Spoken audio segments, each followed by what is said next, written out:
Good morning. It's Wednesday, September 25th, 2024. We are here for the Board of Commissioners Franklin County meeting. At this point, I will call the meeting to order and ask that you join me for the Pledge of Allegiance. I pledge allegiance to the flag of the United States of America and to the republic for which it stands, one nation, under God, indivisible, with liberty and justice for all.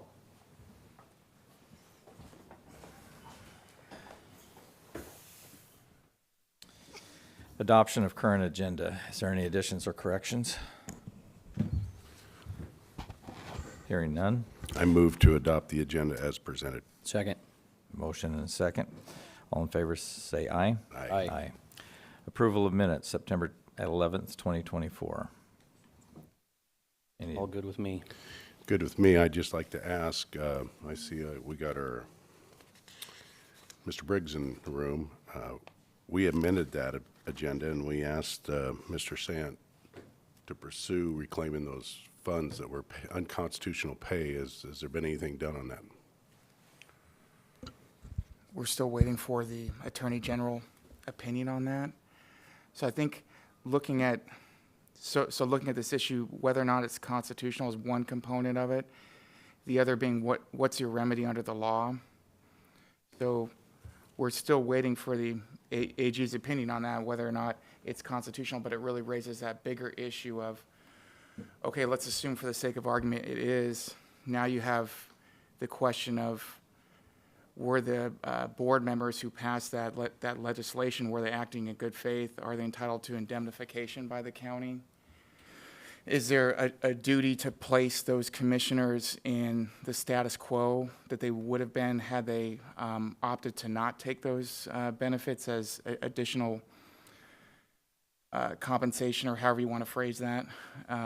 So, I mean, had they known, again, for the sake of argument, that it was unconstitutional, I don't think they would have taken that money, and they would have taken it as VEBA contributions. So there could be an argument to be made by them that, okay, you know, we'll give the money back, but then it needs to go into a VEBA account, so it doesn't really go to the county.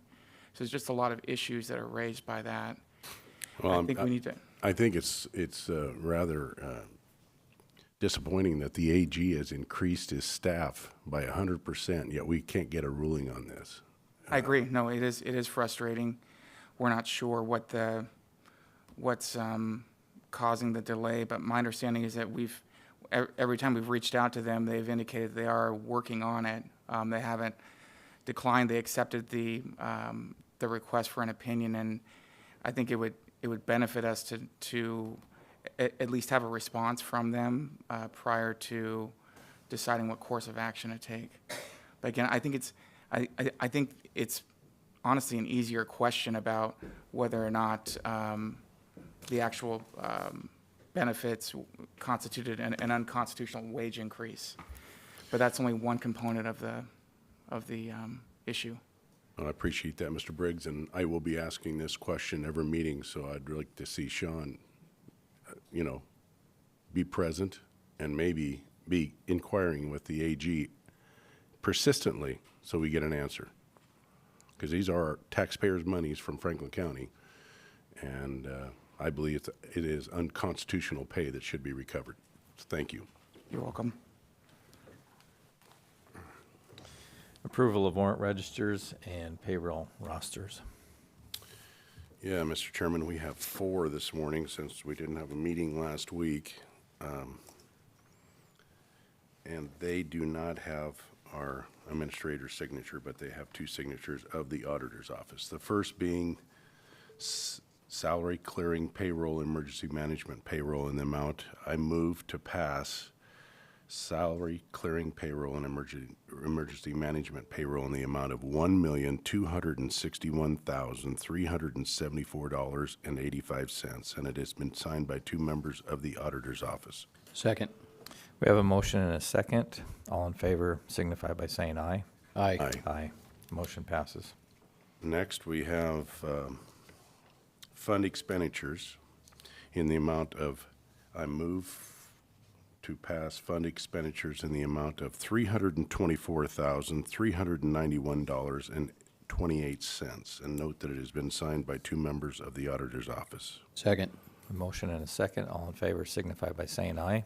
Aye. Aye. Motion passes.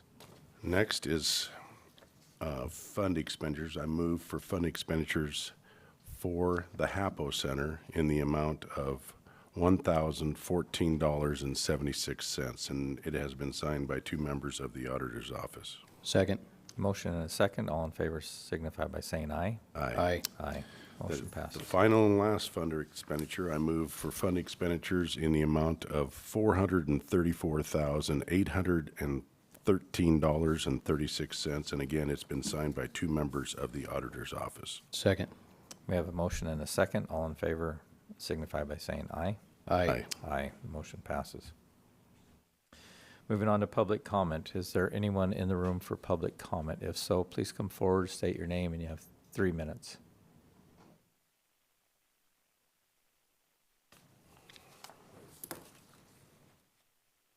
Getting moved up on the list here instead of being second or third. So my name is Mike Miller. I'm the Franklin County Citizens for Communication Sales Tax.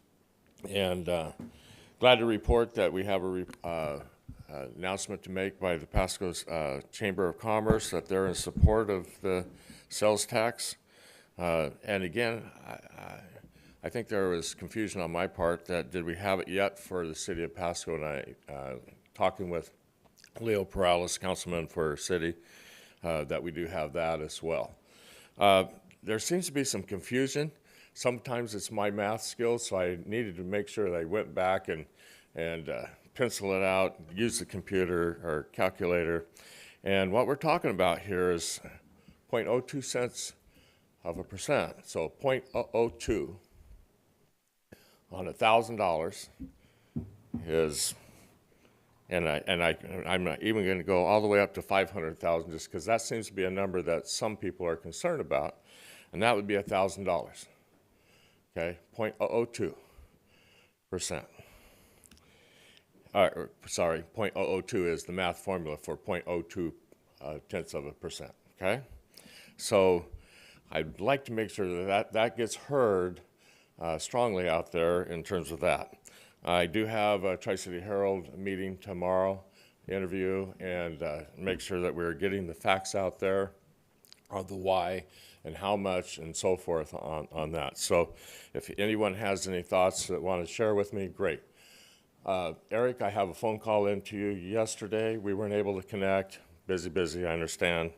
And what I would like is to ask the Franklin County Commissioners for their resolution of support, which I believe we've been told that we can do, just not you individually, but as a group in support of this tax. So it's just one more add-on that we want to do. But my understanding is that has to get on the agenda so you can do that. And so I would like to see if that can be done in the next week or two, pretty please. And then I don't believe I have anything else to add to that. Just we're keeping busy. The committee's working at trying to make sure we do an outreach on that. Funding is low and slow at this point, so we're being careful, try to use dollars judiciously. So anyway, if you have any questions, you can always call me at my office. Y'all know where to get a hold of me, and go from there. All right? Thank you. Thank you. Anyone else in the room for public comment?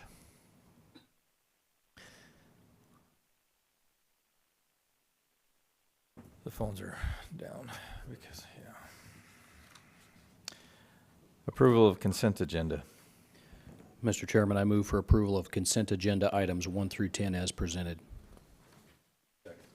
We have a motion and a second. Any discussion? Hearing none. All in favor signify by saying aye. Aye. Aye. Aye. The motion passes. Moving on to regular business.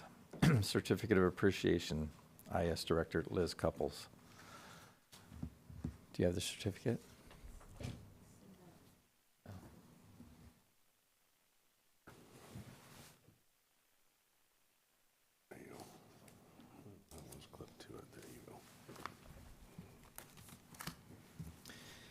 On behalf of Franklin County, we would like to express our gratitude for your faithful service with Franklin County Information Services Department starting March 13th, the year 2000, through September 30th of 2024. Your contributions to the county in your years of service have been invaluable. Please accept this certificate of appreciation for your dedication and professionalism. We hope you know just how much we respect you and have valued you as a colleague. You will be missed at Franklin County.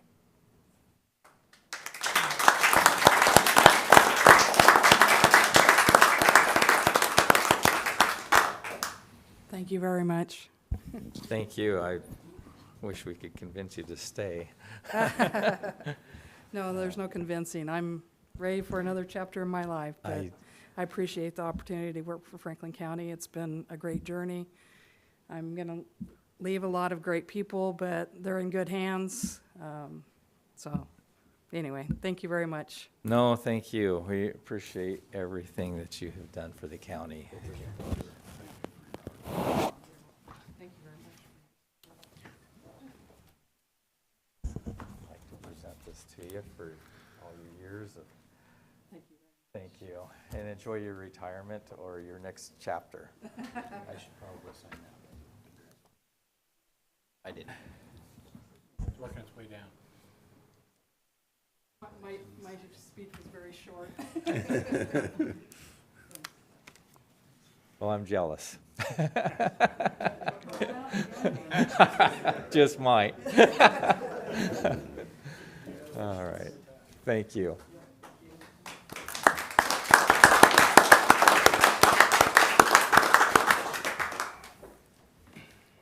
Hub Presentation 2025 Minutes Renewal Recommendation presented by Margot Wilder, Human Resources Director. It'll actually be presented by Brandon Cleary from HUB. All right.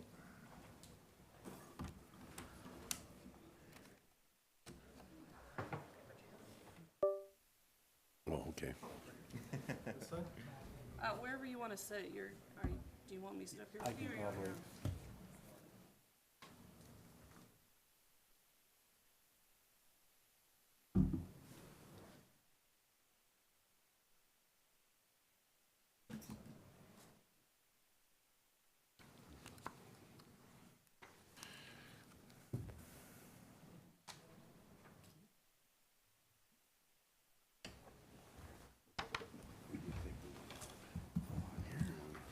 It's not in here.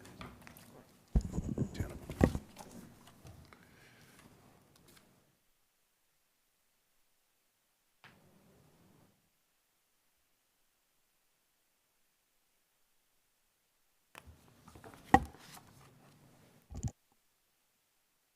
Everybody see it?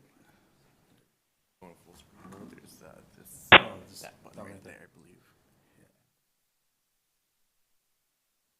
There we go. Or not. Do it. 24 years. 24 years she was here.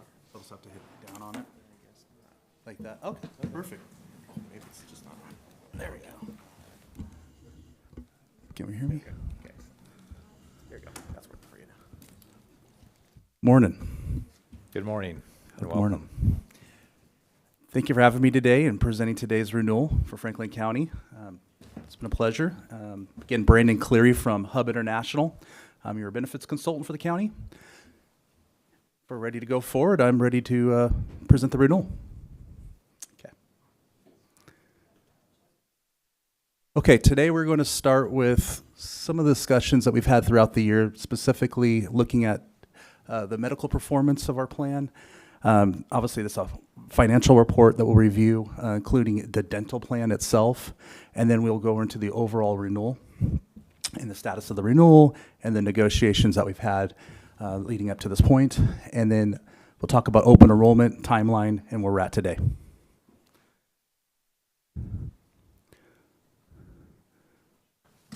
Okay. This first portion, we'll go through the medical plan. This is the medical performance report for this year. Of course, we'll look at some historical data as well, but from January till August. So that is our current plan year with Primera. And as we've looked at this slide before, this is the executive summary. And again, it's an overall summary of, I'll point to here, the prior plan year, which is at January 2023 to December 2023. The rolling 12, which is a 12-month rolling period, because this data is based off of the end of August that we have from Primera. So we look back for the last 12 months, how we're performing, and the current plan year. This report includes claims, enrollment, premium, and utilization information. The next couple charts do. And compared to the prior plan year, gross claims are down about $350 per employee per month. Compared to the prior plan year, premiums are up. So premiums are up a little bit, claims are down, which present a more favorable loss ratio, as you can see in the far right column. And we'll talk about that number being 66% here in a second. The gross claims to premium loss ratio is 66.6%. So in theory, for every dollar that's collected, 66 cents is paid out in claims. So that's why the loss ratio is improved. This also is factoring in our premium holiday that we negotiated last year. I don't know if you recall, the first month, January's premiums were waived for the county. So we don't want to show that in here. Obviously, we want to show that we would have collected that premium, and so that it gives a more normalized number, or it'd be skewed a bit. But even then, if you discount that premium holiday and actually reflected it in the numbers here, the loss ratio the true loss ratio is 76% on the gross loss ratio. So still good compared to prior plan years. Here's our employee count that we averaged for the prior plan year, where we're at in the rolling 12, and where we're at today, including members. So as you can see, there's been an increase in enrollment, which also contributes to the increased amount of premiums that are collected for the plan. Now, gross paid claims, as you can see, much higher last year, and even looking at the rolling 12. So 2.6 million compared to about 2.3 million on the rolling 12, and about 1.2 million as of today. Premiums collected, 2.5 million in the prior plan year, and to give you that comparison, we're about 2.6 in the rolling 12 and 1.8 million this year, if you factor in that premium holiday. So loss ratio has improved from 102% last year to an 85% loss ratio in the rolling 12 to 66.6% this current plan year. And just to remind you, typically carriers target a loss ratio, a gross loss ratio for an employer from between 70 to 80%. So that is our target margin we're looking at. Okay, any questions on this slide to start off? Okay. So let's get into a little more of the detail. So this is a month-to-month breakdown when you look at this plan of how we're performing today under Primera. Again, this green bar is what that would have represented the premium we would have collected for the enrollment that month, so that it's factoring in and looking at when we look at the data. So that green bar is in there as a placeholder, even though we didn't really collect any premiums for that month, obviously with the premium holiday. Employee count, again, is total average has been 226. The blue row here on the bottom is specifically the rolling 12, so if you want to compare it back to that. But really kind of want to point out, again, as you can see, claims kind of fluctuate, right? We started off at the beginning of the year, low claims, not necessarily nothing that we wouldn't expect when we're switching carriers, right? Most people are trying to get their last health needs covered in the last month in December, be it doctor visits, pharmacy refills. So that first month comes out pretty quiet. Then after that, it spikes up into February and then kind of normalizes out on paid claims. So paid medical claims, we have it broken down here, and then we have paid RX claims. One thing I will point out is that the RX claims have upticked. Nothing, I would say, concerning, but from a ratio percentage, we're looking about a 37% paid claims are due to pharmacy claims. Some of those are specialty drugs, and the fact the majority of them are specialty drugs in terms of the claims that are paid out under pharmacy on the plan. Okay. Is that normal, 37%? 37% is a little high. We want to be in that 25 to 30% range is typical, preferably more towards 25%. So it is a little bit of something that we got to monitor. As you can see, though, it's not having a huge impact yet. Again, we do have some, and we'll see on this next chart after this one, we do have some large claimants. 2 of the 3 of the large claimants are pharmacy-driven prescription drugs, specialty drugs. Question for you. Yes. That 66.6%, is that skewed low because of the premium holiday? In this chart, yes, it is. So if you factored out that green bar right there, you'd be looking at 76% loss ratio.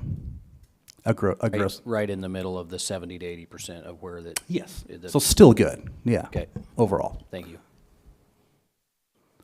Yeah. The reason why we show that is because, of course, in our negotiations and any looking back on data, we want to represent that.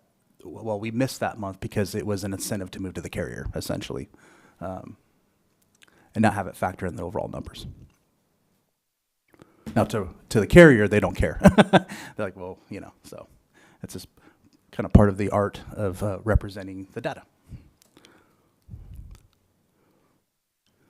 Okay, large claimants today. So we have 3 active large claimants. 2 of them are dependents. 1 of them is an employee. The reason why there's other large claims going on. They just haven't hit this chart yet. This is an evolving chart, throughout the year. We're constantly monitoring that. Once they hit 50% of what's called the pooling point, and the pooling point set at 140,000, so 50% would be 70,000. So any claims or active claimants that have gone over 70,000 show up on this report. And the reason why keep on not talking into the mic. The reason why we list this here, why it's important, is because the pooling point, think of it as like, we talked about in the past, your stop loss insurance, if you're comparing to a self-insured. It's different in a fully insured plan because it's a pool, but it's like the same concept. So if you have a large claim, let's for instance say you have a $1 million claim come in for a person or a member. That way the whole $1 million doesn't affect our plan. Once it hits the 140,000, the rest of that claim shifts to the pool. And a pool is shared, right? It's shared with other employers throughout the state. We pay, there's fees built into this, into the premiums that wrap up into what we end up charging per month and the rates, but that's the advantage of having a pool. Does that make sense? Okay. Any questions on the large claimants so far to date? So just another point, large claims represent about 21% of the total claims paid this year. So yeah, you can have a couple large claims that throw off your year in general, but okay. So we'll keep on watching this, but so far today, we've had no claims go over that pooling point. Once they do, again, they shift to the pool and they won't affect our net loss ratio, just our gross loss ratio. Okay.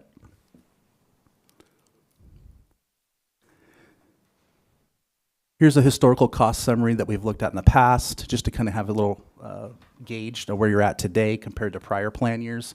When you look at it, and this is looking at pooled claims that we talked about. So those are the individuals that exceeded the pooling point. Plan year starting this year is January 2019 all the way to 2023. So this is the data looking back essentially the last 5 years. Of course, in 2019, 2020, and 2021, we were Premera. And remember, in 2022, we moved to United Healthcare, moving back to Premera last year at last year's renewal. Here's the enrollment count for the average for each year. So we're kind of back to the 2019 numbers, essentially in terms of enrollment and for employee enrollment. What the pooling point was at those point in times with the plan, the number of pooled claims. As we've talked about many times, remember back in 2021 where we kind of hit a high point in terms of pooled claims, which pretty much drove us to United Healthcare at that time. The pooling point or the stop loss insurance, that being set at 140,000, is that due to the policy that we have there? It's what we set with that carrier, yes. So it's to the county's advantage for that number to be lower. It could actually drive those rates up a bit in the underwriting in the overall rate that they provide the county. So like you wouldn't want to go 50,000, right? So for an employer our size, 120 to 150,000 is fairly common. Okay, thank you. Okay. And then right here is where the gross loss ratio was for those years, and then the net loss ratio. And just remember, the net loss ratio is factoring the pooled claims. So that's really the only difference between the two numbers. Okay. Any questions on this chart, on the historical summary? Okay. So we'll look at dental real quick. Dental, pretty consistent as it usually is. Remember the first month, again, we also had a premium holiday that we negotiated with dental, since dental's with Premera. This is the Premera dental plan with Premera. It's our largest dental plan of the 3 plans. The average number of employees that are enrolled on the plan and members, the premiums that are paid out per month, and the paid claims. Claims started off pretty hot in terms of the loss ratio of, obviously we're paying out more claims than we're collecting premiums, but they've kind of normalized now. And we're looking at a current loss ratio, of 98.2%. Factoring out that premium holiday, we're more like 112%. So there is going to be we'll talk about here in the renewal, a little bit of an increase to the dental, and it makes sense given off of the loss ratios that we're seeing. Here's the historical summary for dental 2019. So looking back the last 5 years, when we were with Premera, then United Healthcare, and what those loss ratios have typically ran at. Okay.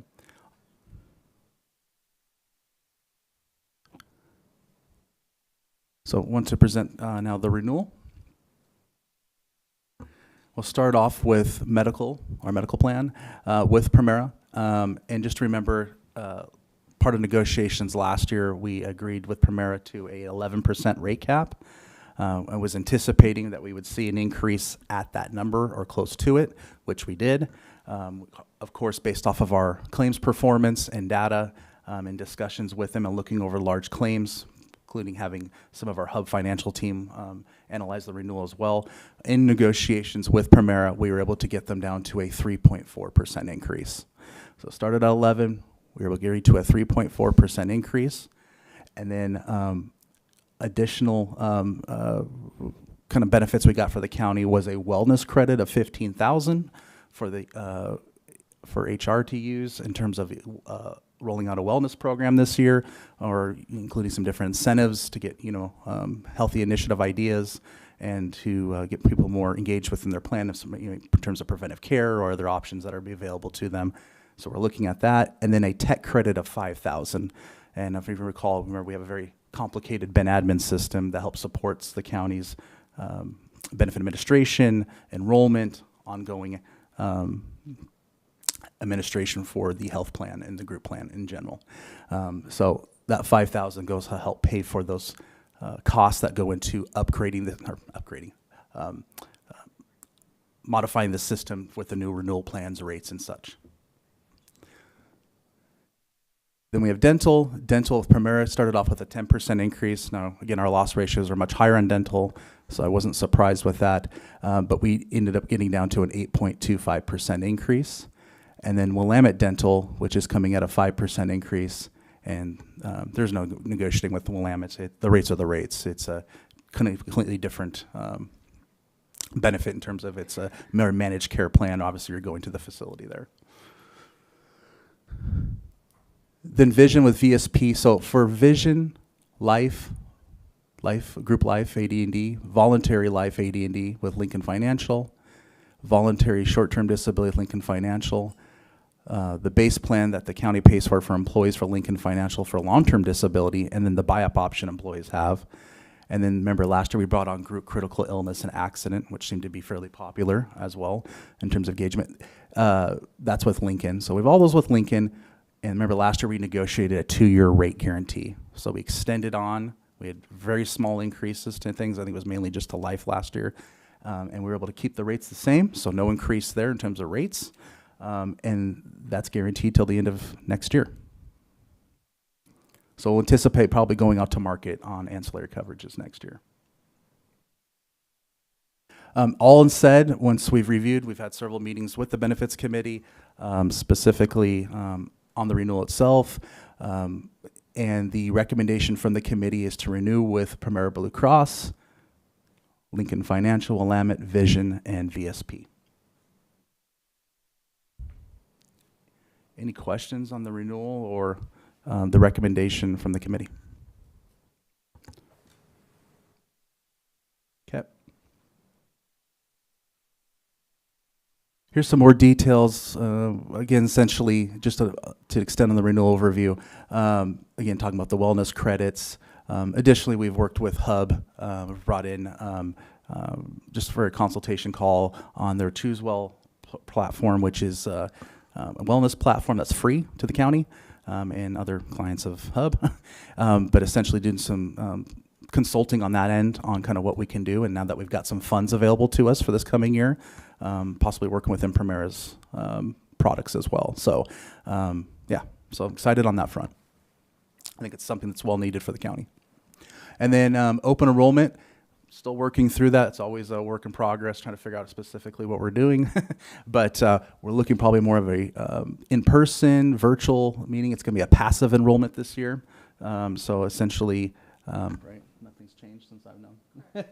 Passive enrollment, and specifically anybody who's not making changes doesn't necessarily have to go and enroll in the system. But if you are making a change or you're waiving coverage, you're required to go into the Ben admin system and complete your enrollment. And then, of course, with the benefits fair.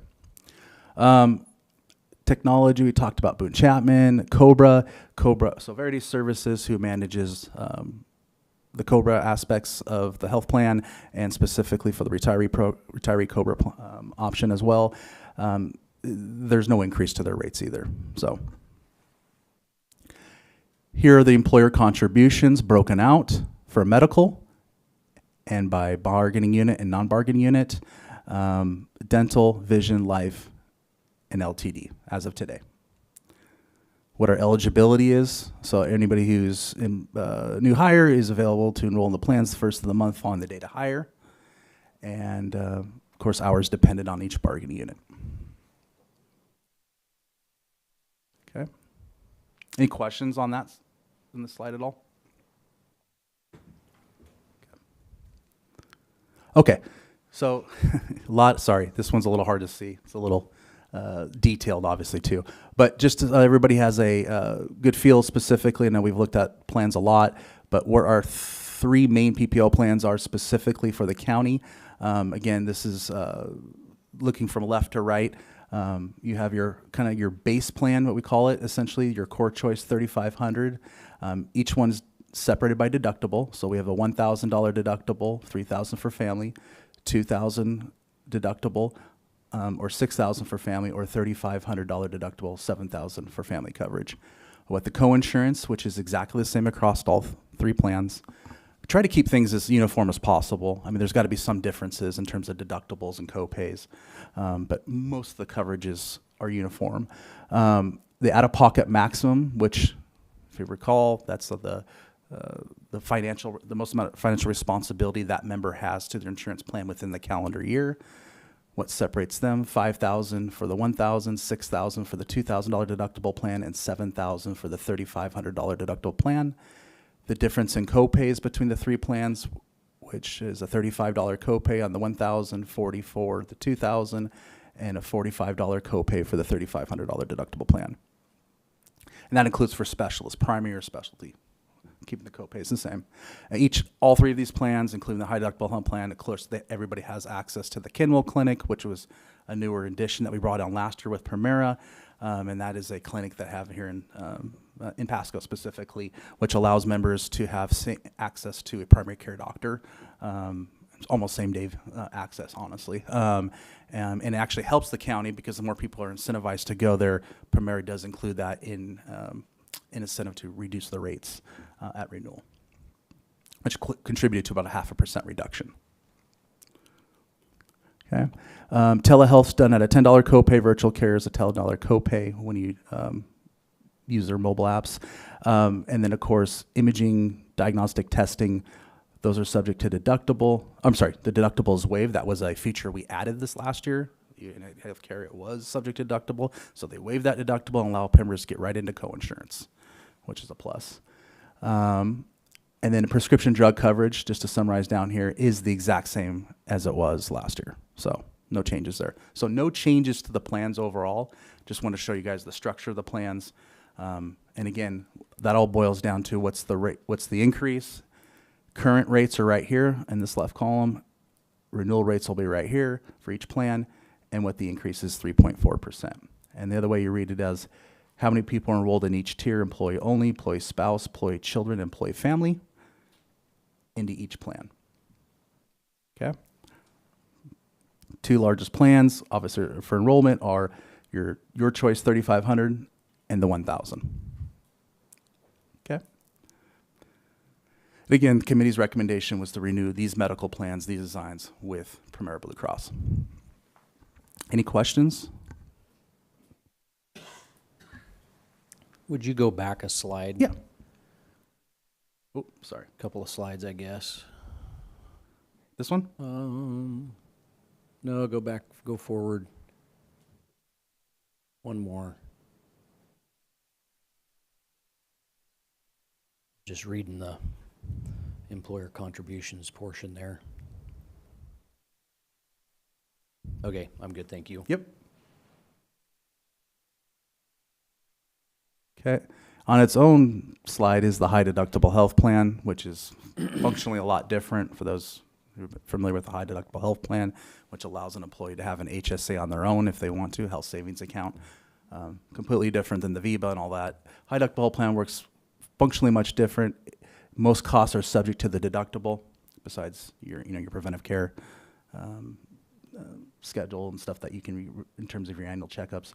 But ultimately, once the deductibles hit, coinsurance kicks in for that plan up until the out-of-pocket maximum. We have 4 people in the county on this plan.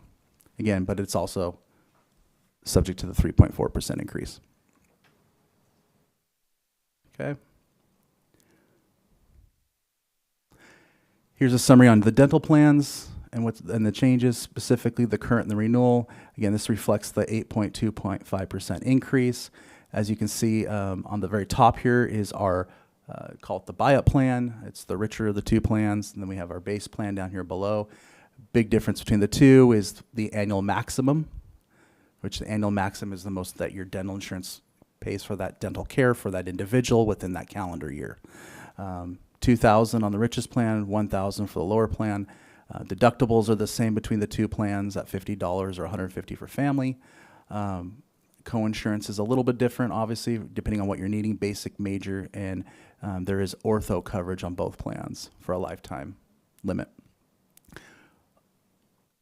As you can see, here's the rates and the difference between the 2, and here's the enrollment count and where employees are enrolled, depending on their election tiers, and then what the renewal rates will be. Overall, dental rates are still very competitive. When we look at the marketplace, we actually took a reduction going to Primera, which United Healthcare. So our rates are back to where they were close to with United Healthcare. So I wasn't surprised to see this increase this year. And the recommendation by the committee is to renew dental plans with Primera. Any questions? Questions for me? Yep.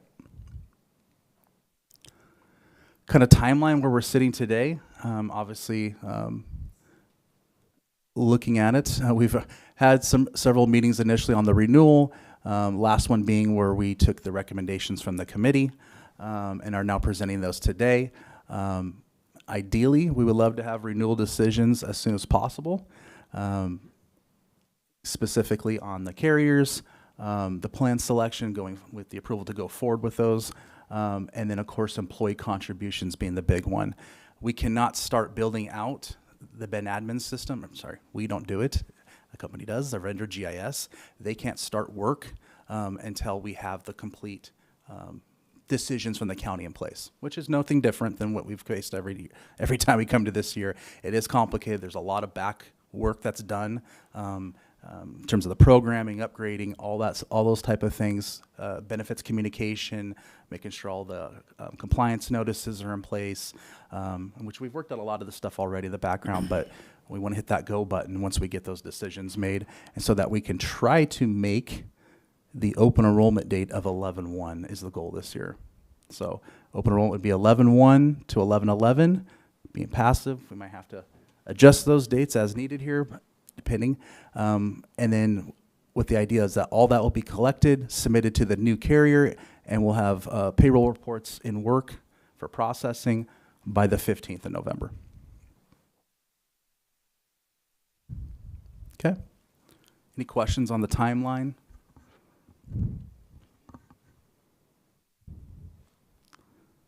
Okay. That's the renewal overview. Thank you, gentlemen, for the opportunity. It's been a pleasure.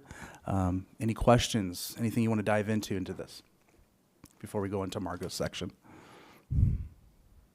No questions. Thank you. Thank you.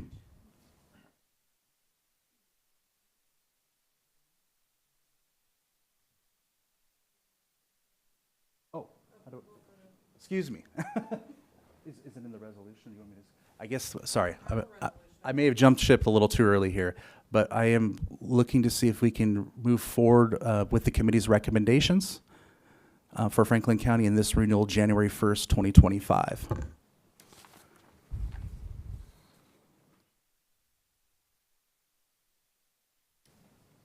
I guess for me, I'd like to see the next presentation before making a decision. I think it's, they're tied together, and while they might need to be action taken individually, I'd like to see the next presentation myself.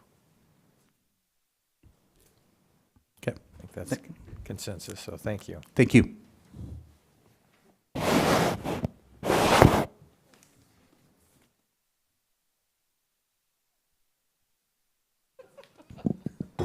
Nice try.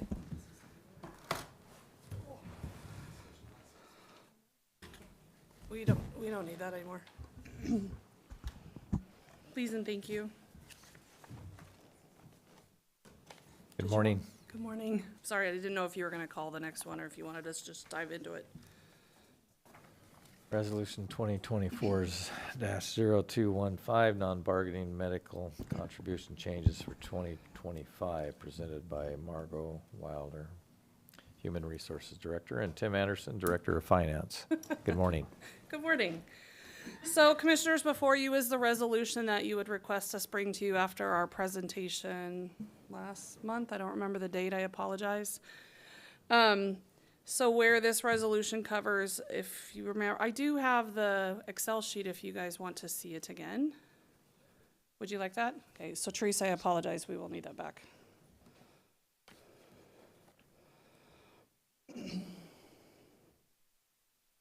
Just as a clarity thing, I don't see a resolution before us for the benefits renewal recommendation for the hub presentation. Do we have a resolution before us? I don't believe we No, have I a believe it's resolution. just a consensus to move forward. Yeah, at least that's been historical for the last 2 years. We didn't actually have a resolution. It was just a consensus from the board Yes. Okay. to that basically approving or going with the committee's recommendations. Okay, thanks. Yep. I don't know how much is this. I'm not great at this.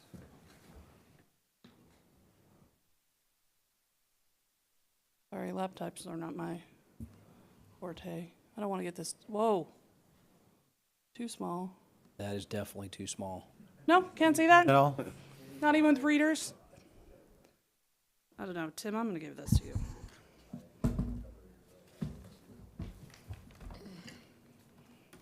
He's a computer guy. Okay, so the resolution was for this presentation that we presented last month. There's a few factors that we are covering within the resolution. Speaking of readers. Basically, it's deemed for the non-bargs. And the commissioners, with the commissioners, you had a resolution earlier this year, 2024-015, in which you created your own separate group in the VEBA, and then you're not taking any of the contributions or cash in lieu. This would not affect that, so your contributions would change with this approval of this resolution. The elected officials the remaining elected officials that are currently in place right now, I don't know if Jeff wants to talk to them about that in a little bit, part of this resolution or not, that is covered slightly different. And then, of course, moving forward, There's a more of an equation aspect to this resolution for future years. And then, of course, the changes or the contributions to the dental, vision, life, and long-term disability would have no changes this year. So they would remain status quo. This is strictly for medical contributions and those changes.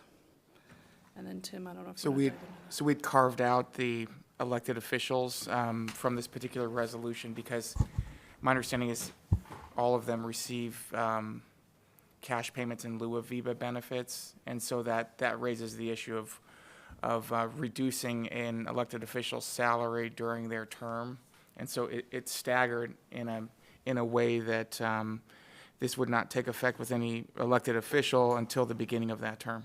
You just made my argument to the AG. Right? We're hedging our bets here.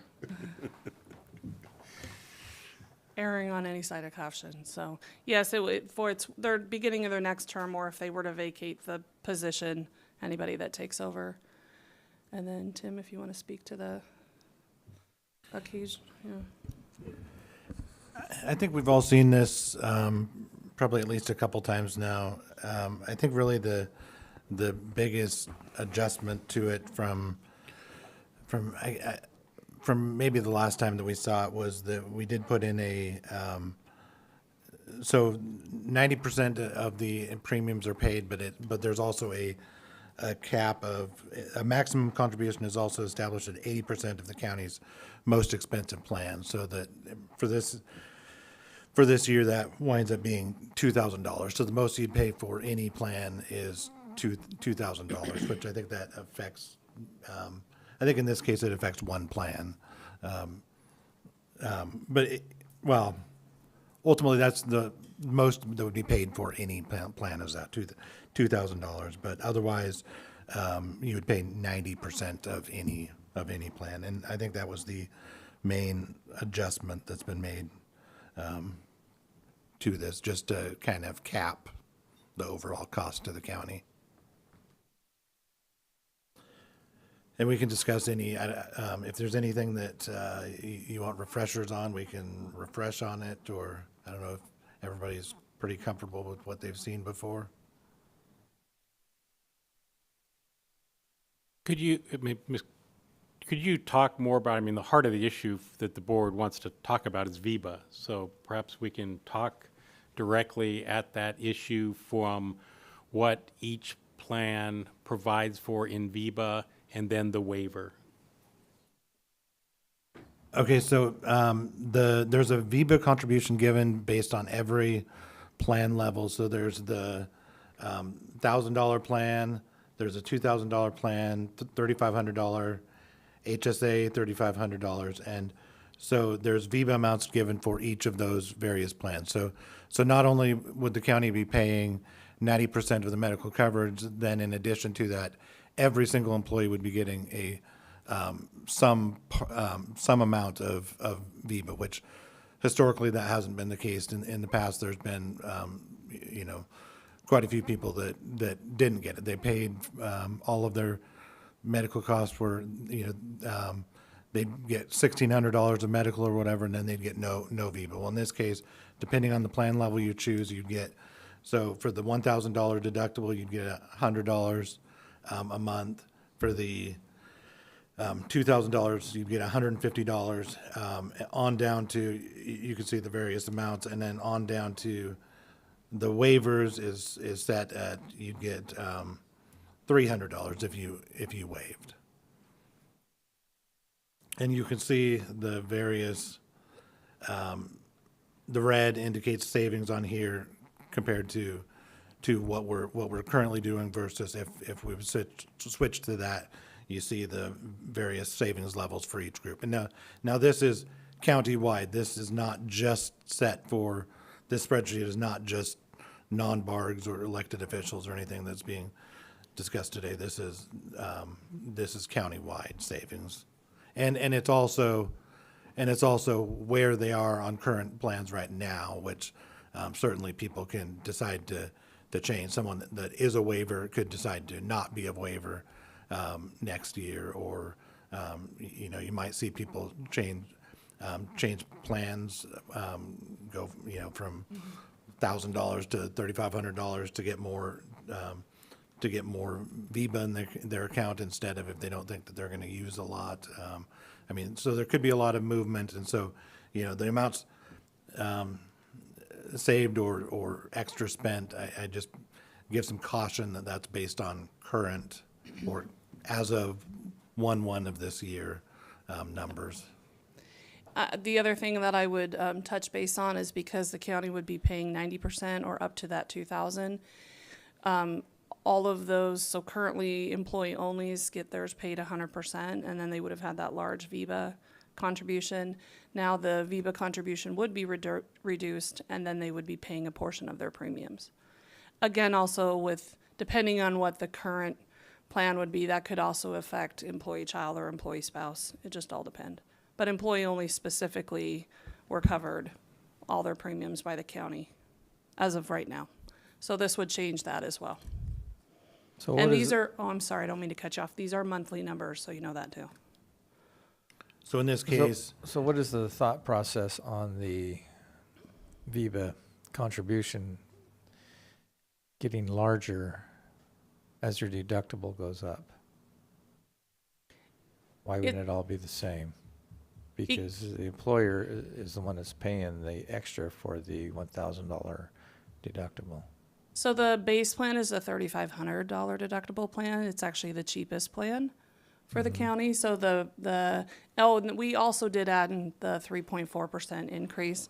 So that is only $596 for the premium versus the 1,000 plan is $827. Okay, and what does the $2,000 plan cost the county?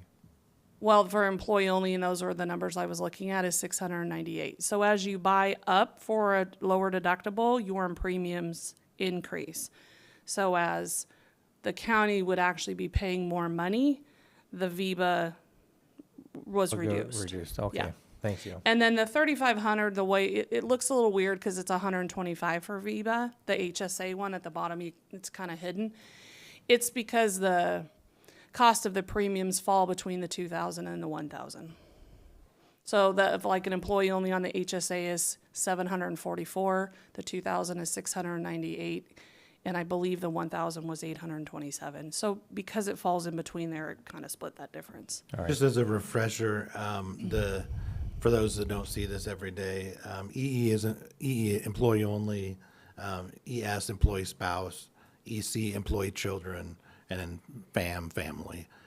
And so kind of highlighting what Margo was talking about, in the past, the county would have been paid all of the premium. For example, there's 29 people on the employee-only $2,000 plan, and in this case with this, now the employee would be, they would have to pay almost $70 a month, but then they'd get $150 VIBA now.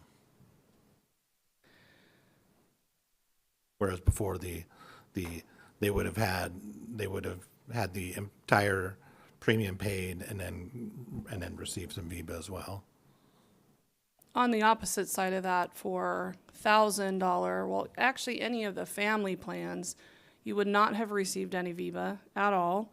You would have been paying the entirety of the remaining of the premium. So this year for 1,000, it's $2,482. If the county's paying up to 2,000, the employee is responsible for $482.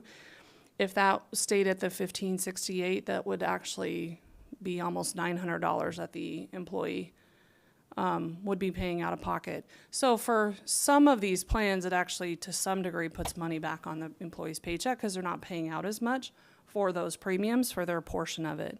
And they gain the benefit of having a VIBA, which was kind of the point of this. So VIBA is a true benefit for every employee, not just those who have a lesser need for medical coverage than others. All right, thank you. You're welcome. So, Mr. Chairman, Yes. I think we're moving in the right direction. That we know that this the current plan we had was unsustainable. And I believe that the non-bargs are the first ones that are going to be making the move.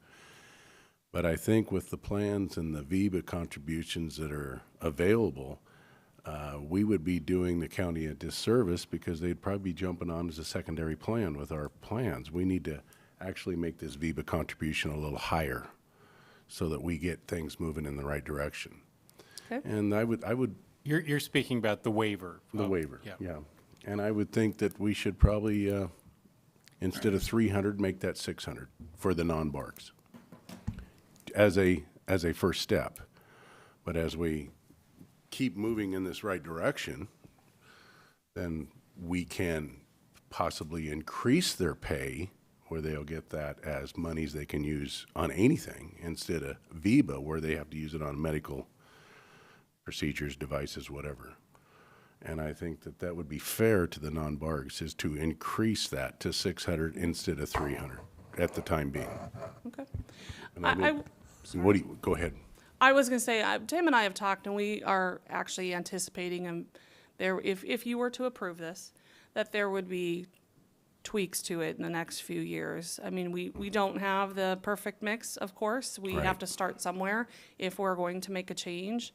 And that right there, what you're discussing, was one that we anticipated even for next year. And if we're not getting them any relief in their paycheck until we can go through our budget cycle, I think this is the fair thing to do.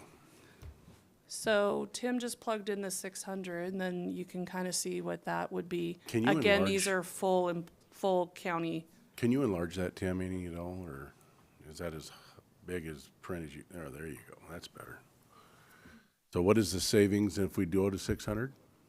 It ends up costing the county about $220,000 more based on the current composition. The total savings estimated about 1.9.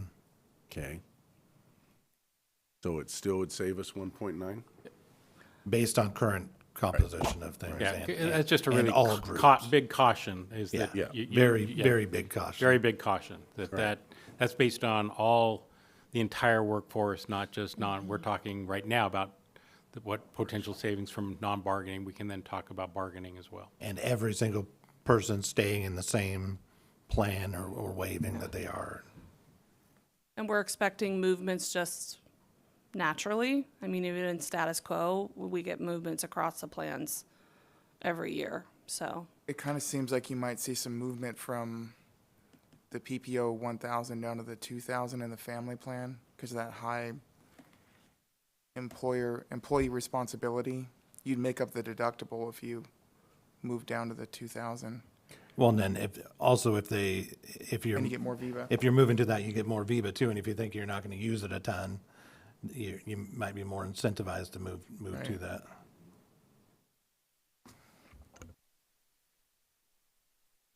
Any other questions? I tend to agree with Commissioner Didier on what he said. Appreciate the effort that went through it to show all this, but on the non-barg, or I'm sorry, on the waivers, I think that 300 is probably not the number. The number I had thought about as I kind of looked through it was 700, but Commissioner Didier recommended 600. I would be in favor of that more than the 300. I think it would be. We're on an unsustainable track today, and I think that we don't want to swing the pendulum too far, but I think that is moving in the right direction, and so I would be in favor of that 600 instead of the 300 at this point. Okay. So, Mr. Chairman, if we were to do that, this resolution would have to be rewritten, would it? I think you can just simply amend it. It is on the bottom. There's just one number you would change the waiver VIBA from $300 to $600 in a motion. Good. Excellent. Yeah, Right, yeah. yeah, that'll work Jeff, for you me. okay with that too? Yeah. Tim's in agreement. Tim's for it.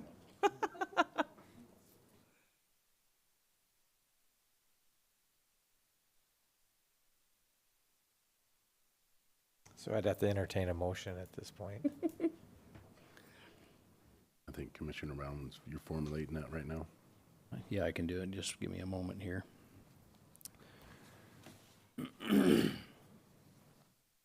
So, Mr. Chairman, I would move for approval of Resolution 2024-0215, with one adjustment, and that is in the resolution where it describes the waivers on VEBA. It currently says 300, would like to amend that to say 600. Other than that, as presented. I second. We have a motion and a second. All in favor signify by saying aye. Aye. Any opposed? So with that, Mr. Chairman, I think that we need to give the go-ahead for the hub presentation for them to move forward.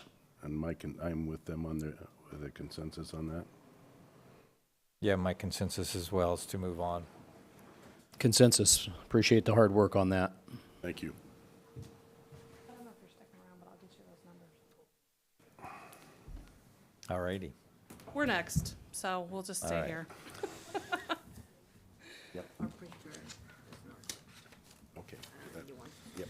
Resolution 2024-0231. That down if you want. Actually, we need to vote on the resolution 2024-0215 that. with an amendment, You did that. just for clarification, yeah. So, moving on to resolution 2024-0231, tuition reimbursement policy update presented by Margot Wilder, Human Resources Director. Hello again. Hello. So Tim and I were working together on the tuition reimbursement policy. There's just a couple of changes with Jeff's wonderful addition to it. We're high respect to that. The major changes would to be remove the November 1st deadline to provide some flexibility for those employees who would be going to school for, that would fall under this to better for their position outside of that budget cycle. However, the idea is still to have the main request done during the budget cycle. It's just if somebody were to decide to go to school spring of quarter of next year, they're not thinking about it now, we still go through the same process. If there's enough money in the budget, then they could do that. So instead of waiting until the following year, because currently it's for anybody who's requesting it for the budget cycle this year, it's not for until you are starting classes for the following year. So it just opens up some of that flexibility. Any questions on that? No. No? Okay. Another aspect that we added in, because we did find ourselves currently without a permanent county administrator, is to add a secondary option for authority, and that would be the chairman of the board. So that if we were in that position, like we were just a few months ago, before Eric stepped in, that we could still move forward with any sort of requests because we have that additional authority. And then I do have a form. I don't know if you all got my email I sent yesterday. It's kind of late. I do apologize for that. Really just changing the form up, which is not actually part of the tuition. It's not attached to the tuition policy. Just changed the format to make sure signatures were clear. And then, of course, section 10 of that policy was the no rights, created section that bow down to Jeff for putting that in there. So, did you have anything to add on it? I do not. Well said. Mr. Chairman, Yes. I do appreciate the fact that we have the repayment upon separation in there. And that Yes. is for 12 months and 24 months. So Yes. that even a year later, if they leave, they still got to pay back 50%. Because I think if we're helping them out with their education to become better, we should be able to retain their services. So I appreciate that being in there. Thank you. Yeah. Mr. Chairman. Yes.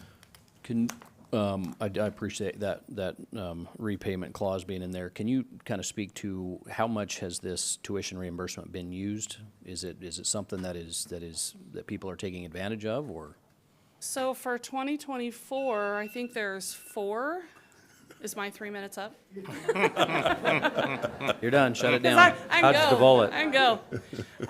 For 2024, I think we had 4 employees who actually requested it. So far, 3 of them that are actually getting reimbursements for.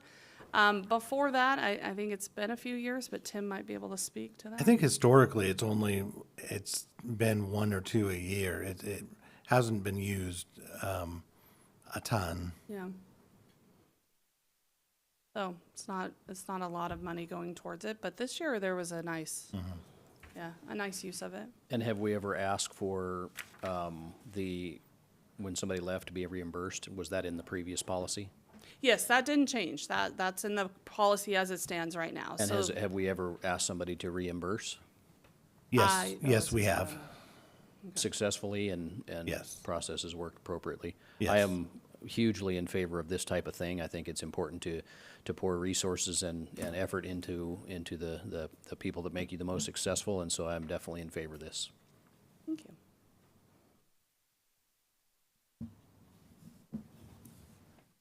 So, Mr. Chairman, Yes. I move for approval of Resolution 2024-0231 as presented.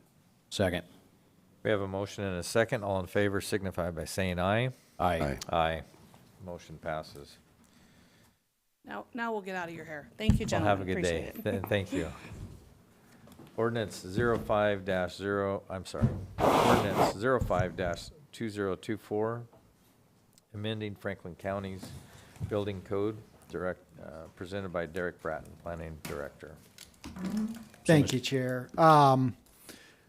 Legal's pointed out that they're interested in potentially making some modifications to what you currently have before you, as well as a concern regarding noticing. So staff is requesting that we take no action. However, I'm more than happy to answer any questions regarding the changes. The biggest thing regarding, and I'll give a quick real summary of what this is.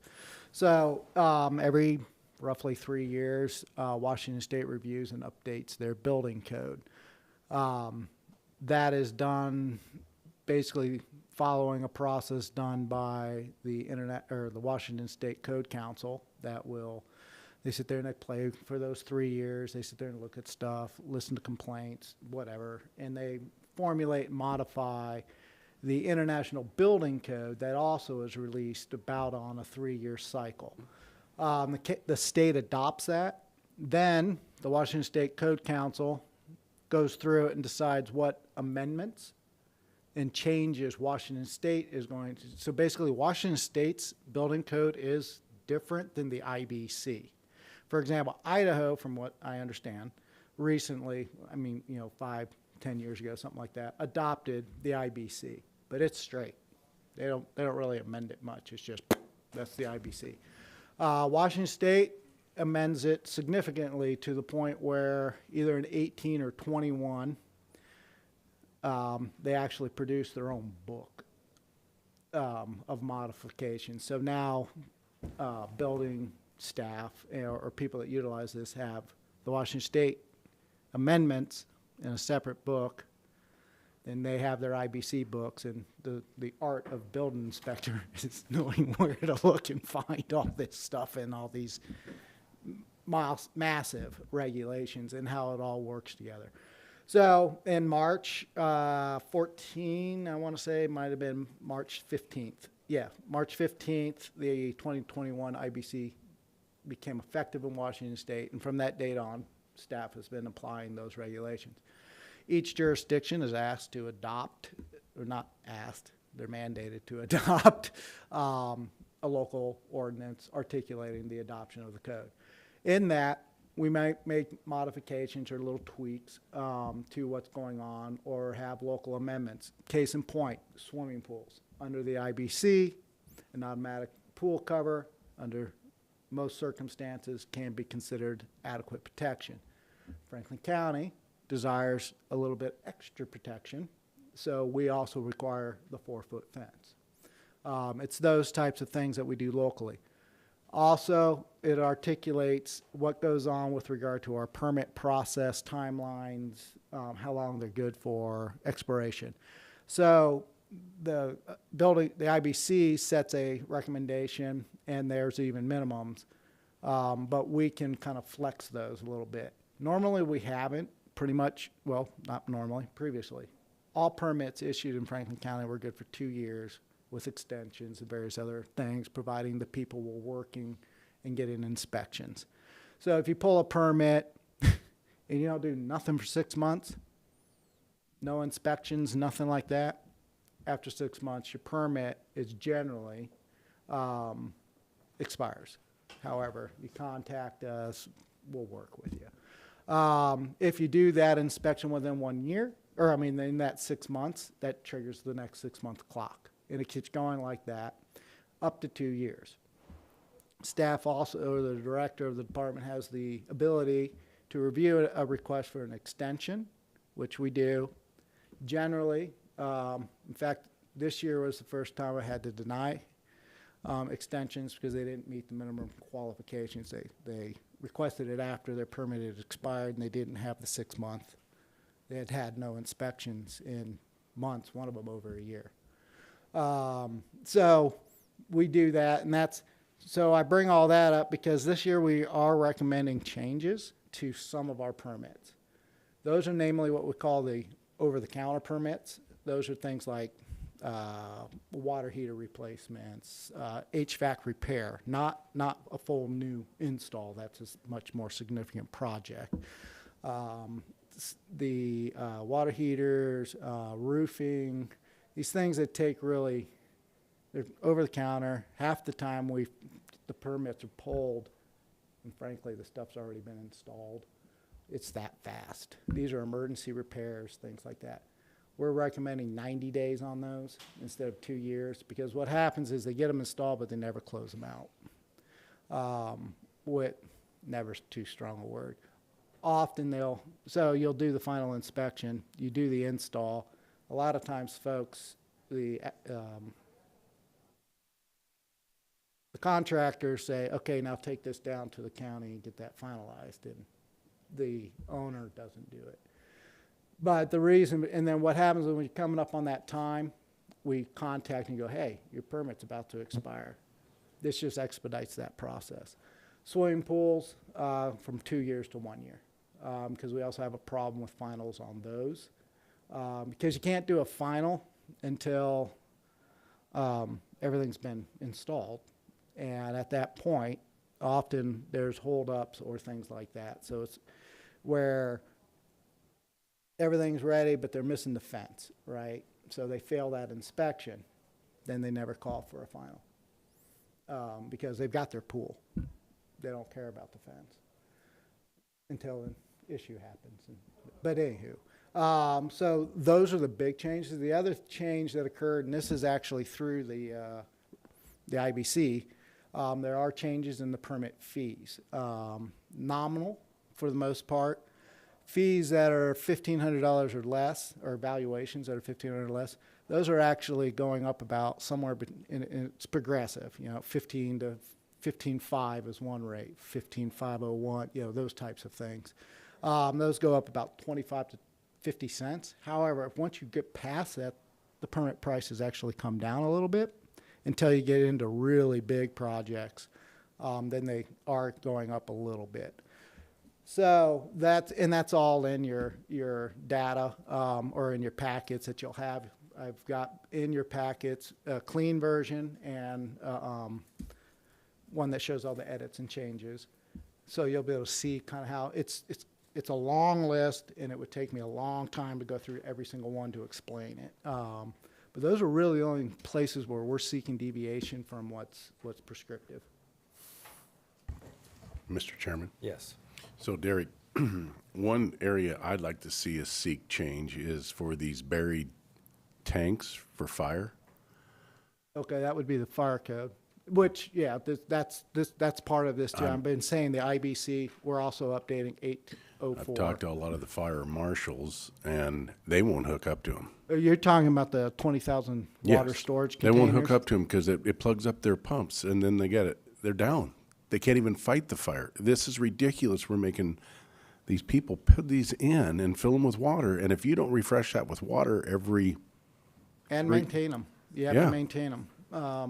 That's an IFC regulation. Mm-hmm. However, the county has an option or a process that we coordinate with the local fire district. And basically we do what they say. Okay. So if they don't have an issue with it or whatever, but often they indicate that is not a requirement for their district because they have the ability to show up and just do it.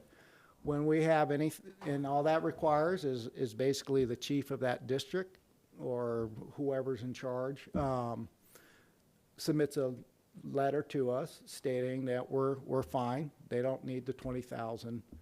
We have the ability to provide that service. That's their expertise, that's their purview, and they know the terrain. We put that in the file, and that becomes a waiver. Do they have to do that, excuse me, on each project, or can they do that just uniformly No, within their district? it's because it's always project specific. Yeah, you know, the terrain could be different such that on that specific property, they can't get in there, so he'll need to do that. So you get this different angry people coming at you every time from that district. It'd be nice if we could make it per fire district, that you guys know that fire marshal has waived it. Yeah, but they can't waive it district-wide due to the varied terrain that we have. And if you do that, then there's that one you missed that you didn't realize was a little trickier, say, and then, blah, blah, lawsuits happen, basically. So it's always safer for both the fire district and the county and the applicant to always have that analysis done on a case-by-case basis. We don't get too many of them because generally speaking, most of our development is for residential and most people have secondary water systems. Another thing that we also can have done is allow for, say, the utilization of irrigation systems, having a secondary switch or a thing like that to where they've got sprinklers that's basically a sprinkler system that's for fire. And we also have a pretty elaborate canal system that they can draw with a filter system into their truck to fight fire. And that's why we're able to do the waivers on the 20,000 tanks. Yes. I mean, that's part of the reason why, is because there are resources out there other than that serve the purpose better in a lot of locations. So I already have a couple guys I gotta call and tell them that They just specifically. need to go talk to their fire district, have them submit a letter to us. Okay, fantastic. Our response will always be, if it's required, you gotta put in the 20,000, or you gotta get a waiver from your fire district. I did have a couple things to add, Derek, while the board's here, if I could. So I did have a couple of observations here, suggestions for this while we have it presented. As Derek's pointed out, this is already the state building code that we're trying to implement, so it's the minimum health and safety standards that are already applicable, notwithstanding the fact that we have these pending changes. But one of the things I would like to see, I've seen it in the prior iterations of updating our building code, is our ordinance, I think, should specify what sections of our code it's going into. I think this is all going into 1512, but instead of saying like section 24, maybe we have like, section 1512.030 or something like that. Oh, you want the ordinance to actually reflect the codification? Right, where it's being codified.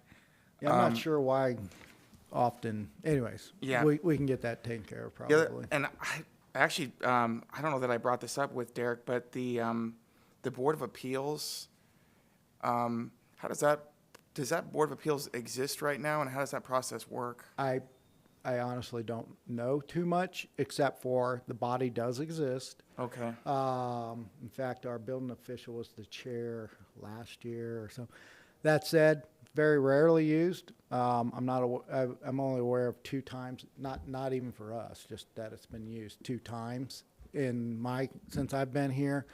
So it's a group of building officials, and I think some other entities are in there too, other knowledge types. And then if somebody wants to fight with us over our interpretation of what the code requires, they can appeal that to that body. It's a pretty arduous process. It is not fast, and in development, time is money. So I think that might be a big reason, maybe, why it doesn't get used often. But the reality is for the most part, the IBC is written in a prescriptive way. It's not a lot of interpretation there, but people can challenge those interpretations. Okay. And then the last piece, while I have the board here, I kind of wanted some feedback from them, is the idea of adding a more robust civil enforcement mechanism. Because right now, the way that this code is structured, we do have the opportunity to impose a civil penalty, but it's sort of coupled with that criminal citation process. And so I guess what I'm getting at is it doesn't look like there's a really good procedure either to cite somebody with an infraction for a code violation, and then for that person to challenge that, which is the other important part of it, because an individual who's cited for a code violation would have a due process right to challenge that.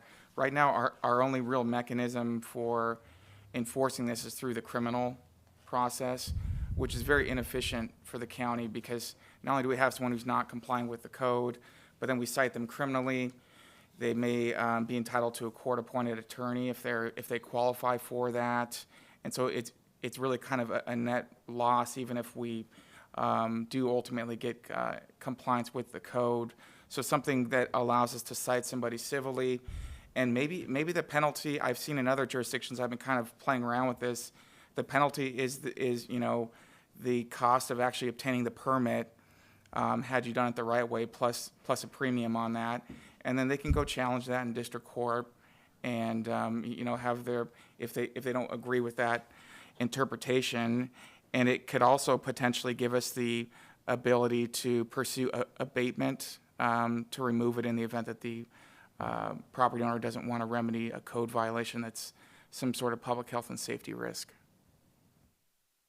So, Mr. Chairman, Yes. this is something that I've called for in previous years, was a code enforcement officer, and we don't have one, because I've had complaints from neighborhoods where people are doing things in their neighborhood they shouldn't be doing, and neighbors are complaining, and I hate to but we need maybe somebody already in the courthouse, or somebody that can start doing something about these codes that are out there that people are violating. And then one of them was they were spreading watermelon all over the ground. They created a heck of a fruit fly problem, and there is a business right next to it that it hindered their ability to profit. And so there are problems out there that we need to remedy. And that's a related, that may not be a code violation, because we're not talking about a building. That would be more of a nuisance. Oh, no. But they were feeding See, pigs. That's the thing. So code enforcement's a rather broad term that is split into different authorities. So you have criminal code, that's sheriff. You have land use code violations. What you're describing there, that's my department, planning. They're raising hogs and spreading watermelon. I know, and I Yeah. know exactly who you're talking about, because Yeah. we do this every year. Yep. I don't know why I have to keep explaining to them that you keep it in a contained area. You don't spray it all over the place, but it happens every year.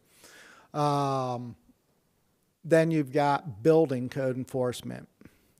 So violations of the IBC and the RCW is a criminal act. It is not a civil matter. That's why it goes to criminal. Land use violations, those can be civil. There is no, that I'm aware of, criminality. It starts civil, then escalates to criminal through the process generally. But but there's efficiencies, as Mr. Briggs stated, that once you get in and once it goes criminal, the applicants have certain due process rights that can exponentially and significantly increase the cost of enforcement. Having a code enforcement officer, though, what that does is it gives you one individual, other than the criminal violations that would still be under the purview of the sheriff, but it gives you one individual that can kind of, then there's two different approaches to code enforcement. There's enforcement driven, and then there's what they call community code enforcement. Enforcement driven is where you got somebody or a team, and they drive around, they look for violations. My understanding, this is kind of how Pasco is, but I don't know.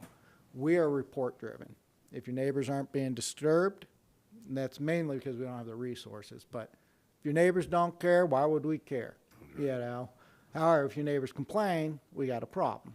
And then we have to go and we have to look at our codes. We can also only enforce codes that are expressly articulated in our codes. So often people are like, I want, my neighbor's being noisy during the day. I'm sorry. They're allowed to make noise between 7 a.m. and 10 p.m. And frankly, there's no, at this point, limit on what volume or what that noise is. It's not articulated. Every year, about this time of year, people start launching the bird cannons. We start getting complaints regarding those. Well, unfortunately, for the complainant, that's an agricultural activity. It's protected under the right to farm law and various other things. It's a necessary part. It'd be different if they're doing it like just because I got a cannon. People do that. And shooting those off. That's a different duck. But guess what? Between 7 a.m. and 10 p.m., there's nothing I can do about it. It's the nature of the beast. Now, community code enforcement is a different approach. That's where you form a coalition of nonprofits, various other services people, volunteers, whatever. Then you go in and you're like, hey, why can't you meet code? If they have a legitimate reason, I don't have the money. Then you work with people to see if there's ways we can get them into compliance. The goal is compliance, not punishment. Right. There's different approaches. The county, like I said, operates currently under report driven. We don't have the resources to just have someone driving around out there. In the community model, your code enforcement officer almost kind of is almost a social worker. They go out there, they talk to the people, they find out what their situation is, and they try to hook them up with services. That's very resource intensive, but it produces a nice product. That said, too, easily 90% of code violations are addressed upon notice. And we spend 90% of our time on about 5 to 10%. That's Chairman? just the way it goes. So a couple of questions for you. First, back to the item before, the appeals board. So I know quite a bit about that. I am unaware of that board currently being seated. It is by statute required to be seated by the jurisdictions. So that's something that we probably should look into. Yeah, that's something that's handled by the building officials generally. They're the ones that establish that. I will coordinate with Mr. Troidel and see where that's at. And yeah, I appreciate that. We could talk offline. Yeah. I've got some more information for you on that. And then, as Commissioner Didier said, I've gotten complaints and heard about complaints and had complaints in the past that there's not a whole lot of things. If you have an opinion on what a model might look like, what that might look like, we're the fastest growing county in the state, and with that comes new people from other areas that are used to doing things different than we do here, or different than what our laws and rules allow. And so if you have an opinion on that, we'd love to, offline visit about that a little bit, about what might that look like. Complaint driven is certainly what my preference would be, not necessarily a proactive, but a reactive style of code enforcement type thing. Yeah, would love to hear about that. Thank you. And I'm happy with your department doing that, because I don't want to grow the size of this government any more than it is already. So appreciate you doing it. yeah, and frankly, I'd say a good 75% of code complaints are what we call neighbor wars. Yes. There's neighbors just having a fight with each other. And then if they submit, you're allowed to do a code complaint anonymous, but unfortunately, I have no ability to let you know what happened. And they'll call and they'll check, but often we'll get the complaints, we'll do the action, but we have no ability to, because they don't want them to know. Yeah, thank you. And Mr. Chairman, due to this a concern about noticing, it would not be appropriate, I don't believe, to take action on this today. So Yeah, we'll I have would this move to table it for set further for the consideration 16th. later. If that 16th. works for the board. And we can talk about it more, but I do believe it can be both. It can be both a criminal violation. Just have to because articulate it out. statutorily it is, but we also have the authority as a county to make it a civil infraction as well. And so you'll see, if you look at other counties' codes, that they have the option of either or. And, they can either pursue it. It's usually for someone who just ignores the civil infraction. Well, then you get a criminal violation. But right now, we don't have an effective mechanism for enforcing a civil infraction. And specifically what I'm talking about is a building code violation. But we could also talk about establishing a better nuisance code and things like that.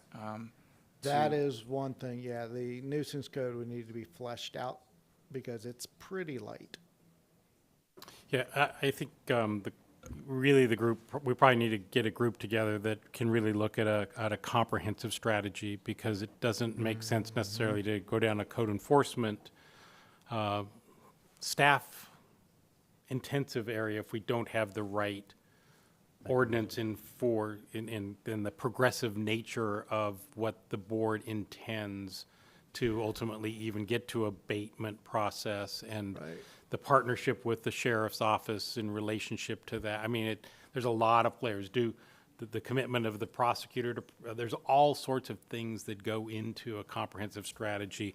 And so looking at it from that perspective might be really, really helpful for us, and somewhat bifurcating some of the issues as well. We do have something right in front of you right now with the adoption of the IB, the International Building Code, but there are a whole number other elements to think about in relationship to that. It really, in my opinion, should be something that's a section on its own regarding code enforcement, where you can articulate and break down the different types and who's responsible for which, and those types of things, and then the process, the VCA, Voluntary Compliance Agreement. That's how we do it now.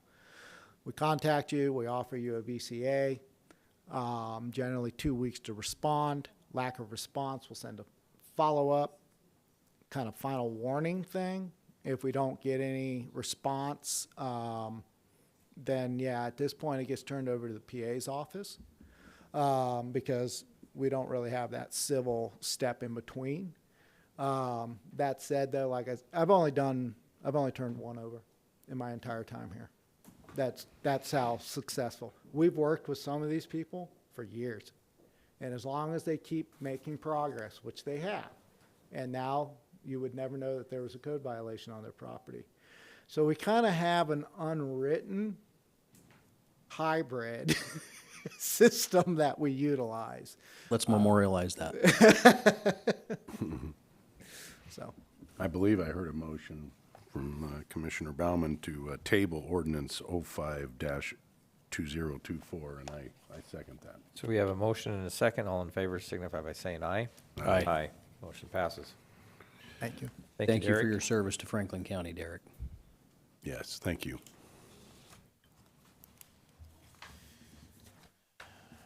So moving on to Resolution 2024-0232, approval of employee agreement for IS Director Bo Beckley, presented by Eric Johnson, County Administrator.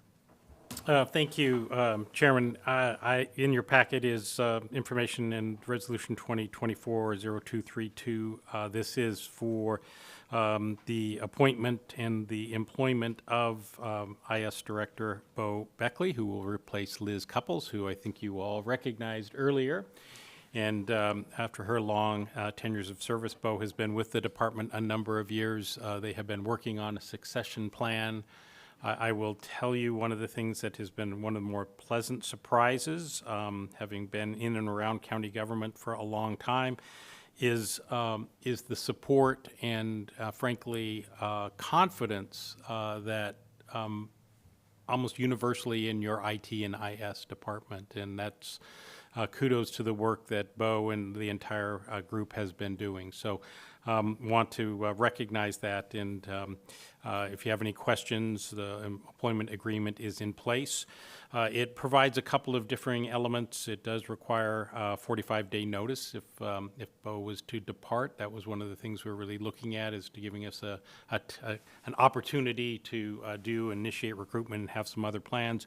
I do know that one of the things that Bo will continue to work on is, in fact, succession planning in case there is a reason that we need to have a replacement for any reason as well. There is a term of the agreement for a 2-year period. At the same time, he would continue to be employed with or without this agreement. There's no requirement that you have employment agreements with your directors, but you have taken that on, is my understanding. So this is what the purpose of this agreement is for. So would recommend approval of Resolution 2024-0232. Mr. Chairman. Yes.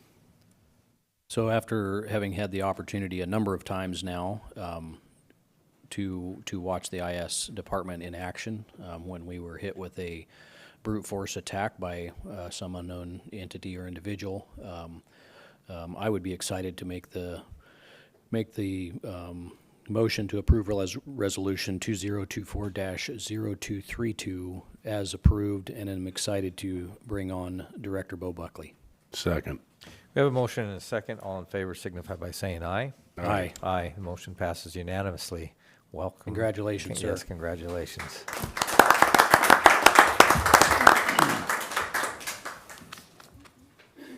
Moving on, Resolution 2024-0233, approval of MOA with Teamsters retention incentive presented by Margot Wilder, Human Resources Director. I'm going to present this one. All righty. Margot very graciously put it on the agenda for me since I don't have an account for a civic clerk yet. So, Commissioners, this is just a repayment plan that we made with an individual union member.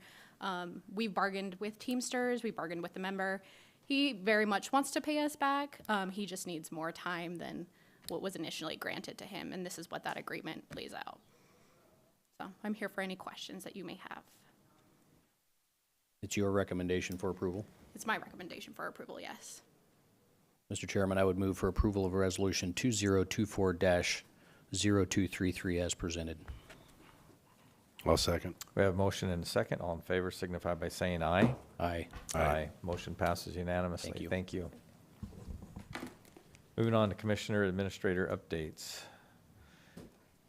Mr. Johnson, updates for? Yeah, I this have a number of items. So first, thank you. I'm sorry I missed, we didn't have a meeting last week, so things have stacked up a little bit. I am trying to get on each of your calendars to have some discussions with you about some of our partnership agreements and how they may affect the budget. And just, so I'll be trying to get on each of your calendars. I'll be working with Teresa for next week to kind of get time on each of your calendars. A lot of work getting for BOCC meetings.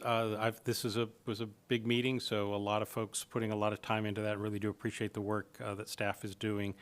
Been spending time, looking with the HAPO folks, but with our managers, and just looking at some of the things that are happening in relationship to assuring that they're getting paid promptly and making sure that they're getting their answers responded as they kind of get their feet underneath them, and giving them the tools to be successful operating HAPO. And I know a number of you work and meet with them periodically as well, so definitely a priority. We'll be talking later about the Columbia Valley Recovery Center and the MOU associated with that, interlocal for getting funds expended to that, and we'll be bringing Matt Rasmussen over to kind of give you an update on the status of that project as well here very soon. A lot of staffing issues. Happy to welcome Bo into his new role. I think he'll do very, very well. They'll be looking at, he'll now be looking at his replacement for the assistant director of that department. We'll have a discussion here later on about the county administrator role and the potential replacement of that position. We've got a planning director position that that we're working through in kind of a short-term position as Derek leaves. And then we'll start discussing with you about the recruitment for a planning director position. Been talking about the OPD position, which is also an interim, about the potential for the type of recruitment and or replacement, moving that from a contract position to a staff director position. So we'll be talking about that not just through the budget process, but maybe even before that. I think you are well aware within the BOCC office, we have had some staff departures. So we've got our recruitment underway. We are looking at the potential for what are the kind of the staff support needs for the BOCC and the administrator within the set of resources that we have available. You're going to hear a presentation later on a public records officer. We've got some short-term needs that I'm having conversations with other directors about, both for the Board of Equalization, which is obviously a very timely element that we have to be prepared for, public records. We have made a hire for civil service, so that position she has started, and that's Melanie Fletcher, so she'll see her in the office as well. So a lot of things going on just within the admin and BOCC office as well. I want to extend my deep appreciation to Teresa. I know she probably doesn't want the recognition and kudos, but she is doing a phenomenal job kind of doing, not just supporting the BOCC, but certainly supporting myself and really looking at the ways that we can think about structuring the organizational office in a way that maximizes the resources that we have and most effectively and efficiently for the board and for ultimately the support that we do for the rest of the county as well. So thank you, Teresa. I know that it's a big load right now, so really do appreciate your work. Let me talk quickly about budget and budget preparation. Next Monday, you do have access to the Gravity system. I don't know if you've gone into the Gravity system yet. We will be giving you Tim will. I can't give you much of a tutorial. I go in, but Tim will give you a tutorial. The budget will be available to you on September 30th in that system. In its entirety, so you'll be able to go into it, you'll be able to look at all of the materials that are submitted. So we'll get you a tutorial associated with that so you can really delve into and see what's being requested and what the preliminary budget looks like, how it compares to past years, what it looks like in terms of what's balanced and what's not balanced, in terms of the need for major decisions on your part as we prep for that October 21st through the 25th budget workshops. I will be doing some work in each of our Wednesdays prior to that, and probably we'll have some others speaking to you in preparation, looking at what is kind of the county budget 101 overview, the things you should be thinking about, things you should be looking about. We'll be trying to get your initial thinking and your philosophy and your reactions to some of the issues that are kind of facing the county, and how does the budget react to those, but also plan for what you've indicated, which is the pressures of a very fast-growing county, and a county that is transitioning dramatically to a county that is 80% of its population is within an incorporated city compared to its rural population. And so how do you balance the delivery of services that you have on a regional basis that includes the city compared to those that you're the direct municipal government for the unincorporated population? So just things to think about associated with that. We will be, really spending time thinking about what I'll call a structural deficit. You just have a structural deficit that before you even begin to think about any new ads, you will have a structural deficit, meaning that just maintaining the existing level of service and your existing 271 employees, you will have a deficit before you do anything else. And that's because your revenue that comes in, which is largely based on property tax, does not equate to the ability to sustain those services without doing some additional things. Some of those will be one-time type activities. Some you can continue to utilize some reserve. You can continue to make a road fund shift. You can do things that close that gap. You can make reductions in services. But those are one-time types of activities. It doesn't fix your structural deficit. And so we'll talk about that. It's not necessarily that you've got to fix that structural deficit in one fell swoop, but can you put in a place to think about closing that structural deficit that you have? We've had great sales tax revenue. We've had good interest income revenue. We've had growth from new property tax in new growth. So there has been some really good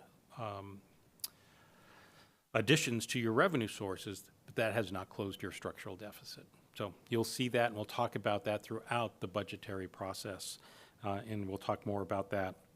Also, we'll be asking you for what data do you need to make decisions by. So as you think about throughout the October period, and certainly during that October 21st through the 25th meeting, is what data do you need to make final decisions by? What information do you need to make final decisions by? And so, we'll really be thinking about that as well as staff, but also asking the board to think about that as well. So a lot happening in preparation for the budget. Certainly appreciate the work that all the departments and offices have done in getting that information into the system. I think you'll be very pleased to have that type of information at your fingertips, up to date continuously. You won't have to wait for necessarily something to be printed. I mean, you'll be able to see the live data, and it's really pretty user-friendly as well. So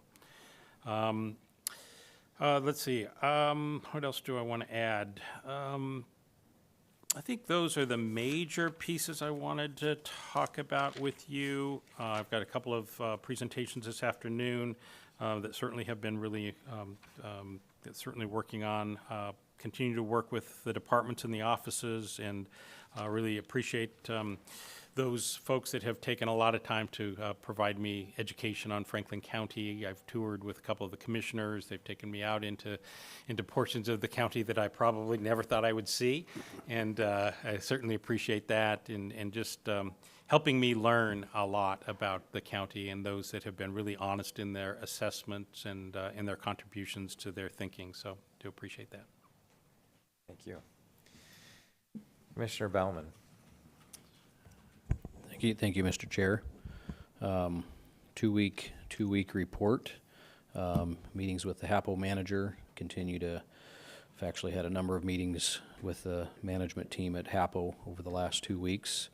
A CCOM task force kickoff meeting it's the smaller group that is going to start wrestling through what would independence for that organization look like. Multiple different WASAC meetings. I sit on the Legislative Steering Committee meeting there, and had an extended meeting where we considered legislative priorities for the 2025 session. City of Pasco Council meeting, HAPO contractor that responded last time to the RFP for the HVAC system in the arena. Visited with them. Columbia River County's caucus meeting. SAP meeting at BCES. Really appreciate all the experts that are there in that meeting each time, and their knowledge base and level of understanding of what the concerns are with that. Additional meetings about the concerns with Fire District 5, and believe that we're making some headway there. Appreciate HUB giving me an individual presentation on the information we received earlier today, and having a better understanding of what is going on there. Several meetings with IS, learning about what some of their needs and concerns are. One thing in specific is with the HAPO Center, and some needed upgrades that they have there for connectivity and their accessibility to that facility. And then lots of meetings with staff and additional Zoom meetings, telephone calls, and that's my report. All right, thank you. Commissioner Didier. Yeah, first off, I'd just like to thank Eric for taking on this task at being our interim administrator, and I appreciate that, and then also getting us the next one in so that he can work with you, because I think the budget process is the most important part of the year's discussion. It's, as a county commissioner, our two main tasks are roads and law enforcement. Those are the two main topics, and I learned that from WASAC when I was over there, when you were the administrator over there.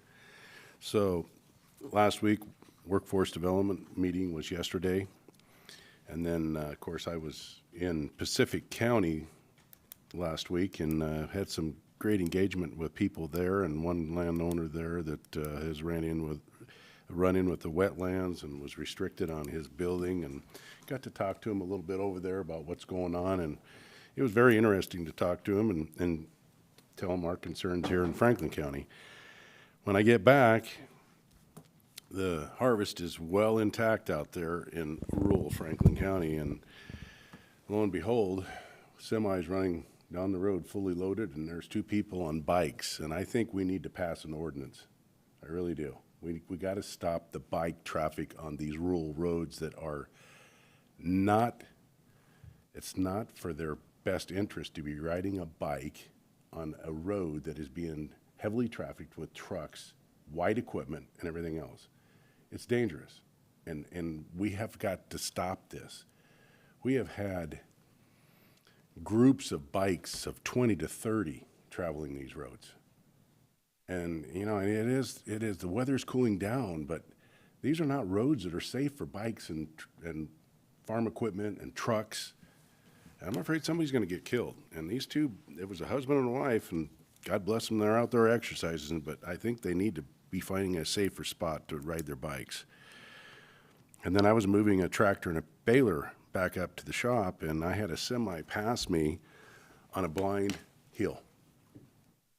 And my kids are traveling these roads. And my grandkids are soon going to be traveling these roads. We have got to stop these people that are driving erratically on these roadways. I mean, he was going, I'm in a tractor that's going a top speed of 20 mile an hour, and he passed me on a blind hill going about 70. If something popped over that hill, they weren't going to be able to elude each other. They were going to have a head-on. This has got to stop.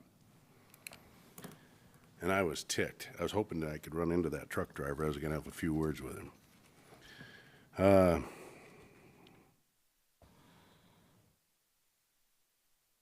And then, of course, there's the Amazon ribbon cutting coming up in October. I think it'd be good for the commissioners to attend that. That's going to be 1,800 more jobs for Franklin County. And I think it's something that we should be attending and promoting. But again, the roadways over there are not built up, honestly, to handle that kind of impact. We need an overpass on 12 for them to get on and off the road. There's just so much infrastructure that has to be built up for Amazon to have a decent shot of moving all that product in and out, plus the employees coming in and out. I think we're all pretty aware of what's going on over there, and that's built in a very precarious situation, but the roadways aren't up to standard for that to be successful. That's the end of my report. All right. Last week we had Board of Health meeting. Also had meetings with constituents about various planning issues. Had meetings with state legislators over some concerns with the L&I enforcement of, I don't know, vendor booths, I guess I would call it. We had quite a predicament at the Benton Franklin Fair that we were able to navigate through and get people up and operating. It's continuing now to a fall festival where I'm just going to say a Pepsi booth, where they sell nothing but pop and ice. L&I has passed laws without legislation and using the health department as their enforcement agency, saying they cannot go into a building unless it has an L&I sticker on it.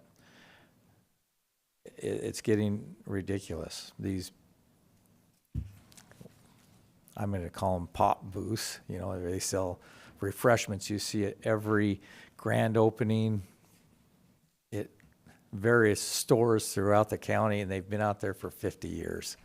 They sell pop and they sell ice. Or I should say ice is the only food item in the booth. And now they're saying they cannot use them because they're not L&I inspected. And they're using the health department as their enforcement agency to shut them down. And the fact that they're passing legislation or passing these laws without legislation is very concerning.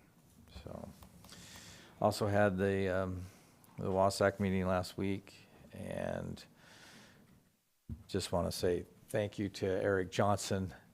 Your knowledge is It's much appreciated, and we just say thank you for all your hard work and do appreciate it. So, thank you.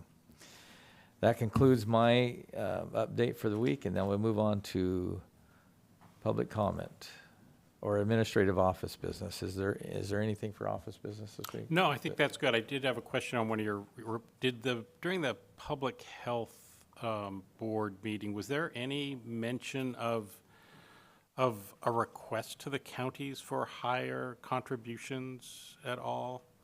Do you ever recall that? Okay. I do not recall Okay. any of that, All right. no. Has there been a request? Well, we heard something that Benton County had received. We had not. So I was just curious. Yeah. So, All right. Nothing was brought up in the meeting. okay. Thanks. All right, thank you. Moving on to public comment. If you have public comment, please come forward. You have 3 minutes. State your name. Appreciate it. Thank you. Sheriff Raymond, commissioners taking the VIBA, what you're referring to as a VIBA increase, will go a long ways when you start negotiating with collective bargaining units. I would caution you, though, that there's a difference between a health savings account and a VIBA account, and that I would use both of those words when you're talking because, for example, whatever the number is going to be for the non-bargaining,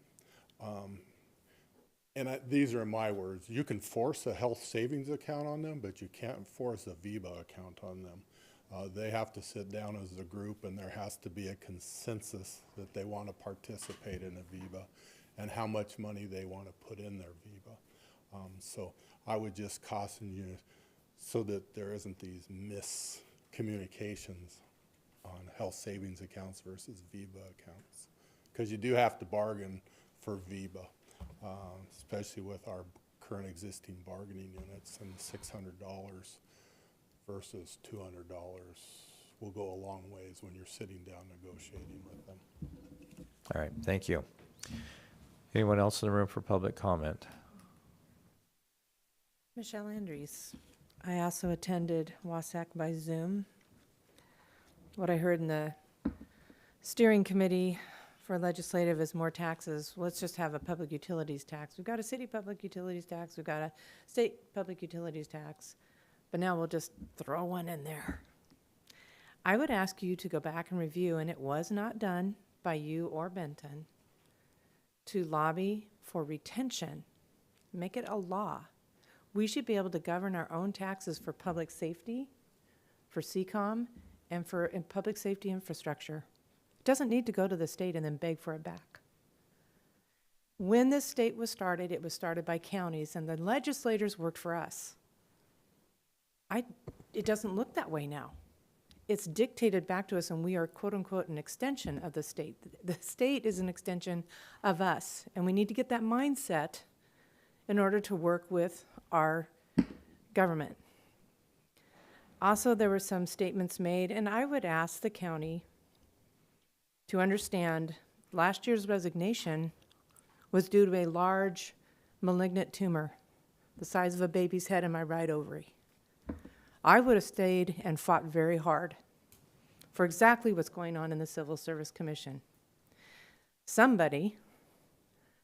She talked about toxicity, and what I don't like is somebody coming up here and talking about stuff they have no information on. For example, claiming in the Franklin County Graphic that Miss Marcus Connors was uppity in her office. That's a defamation of a county employee, regardless of all the investigations going on. And she's done this a number of times. She has discounted my race when I simply said I worked for I was a 7th, 8th grade teacher, and I was. I didn't say Rogue River Middle School because I didn't work there. I worked for Christian Life, and you can't even find the website. So I would have faced the same thing, but she doesn't come and ask me. She goes out and gets a big mob and says it's omission. Well, how about the sin of omission, saying she got a summary judgment against Roger Leake, who died? He died. And there were affidavits from folks here and other folks across the river that were part of the Tea Party. He died. That's not a win. And that kind of stuff does need to stop. I was not given the RCW requirement, and I'll read to you again. And by the way,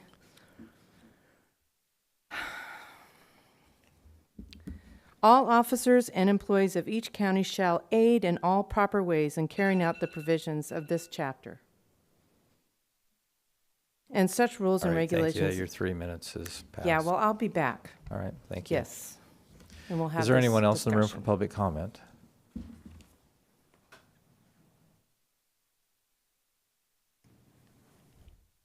I just wanted to give a brief update. The issue's been raised a couple times on the issue with VEBA and repayments, and I think Jeff has kind of done a little bit of a touch on the recap of where we are. But one of the things that's important to remember is the board mentioned to me issue of conflict. And this was back in June of last year.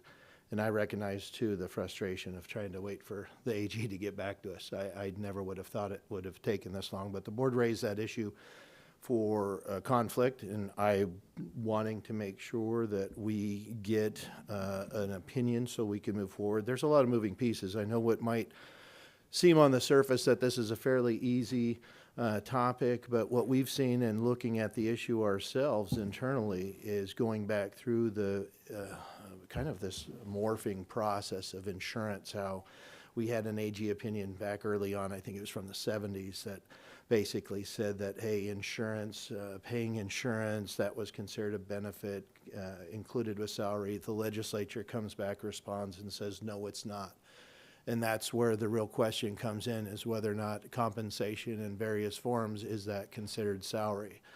IRS regulations differ on whether or not it's taxable, and it certainly can be salaried, but then there's other regulations that say even though it's they classify it as salary, it's not taxed in the similar nature as being one's wages or salary. And so there's a lot of challenges with trying to come up with a solution. But I did want to update the board because we've tried to give updates to this board. The latest response I got was back in August from the AG, because I do pursue and I ask for updates on a pretty regular basis. And this is just what it says, real brief. Your email below was forwarded to Kelly and me. Together we coordinate the AG Opinions program. We don't have an update from the last one we provided. The opinion is still in the drafting and review process, and we don't endeavor to provide estimates of when they will issue due to a number of factors that impact that time frame. I'm sorry not to have more information to share. Respectfully, Alicia Young, Deputy Solicitor General from the AG's office. So we've submitted on behalf of the county previous AG opinion, and it did take some time. It was beneficial. It was helping an issue that our treasurer's offices were facing, and from working with Waco and in part with WASAC, got feedback that there was a question that needed to go to the state because it really did affect not just our county but other counties. So these opinions are valuable. Certainly before we take any action, it's important to have that kind of opinion going forward, because like I said, one of the things we also look at, and that's why it's so important to recognize as well, is the important role that an elected prosecutor has in their respective counties.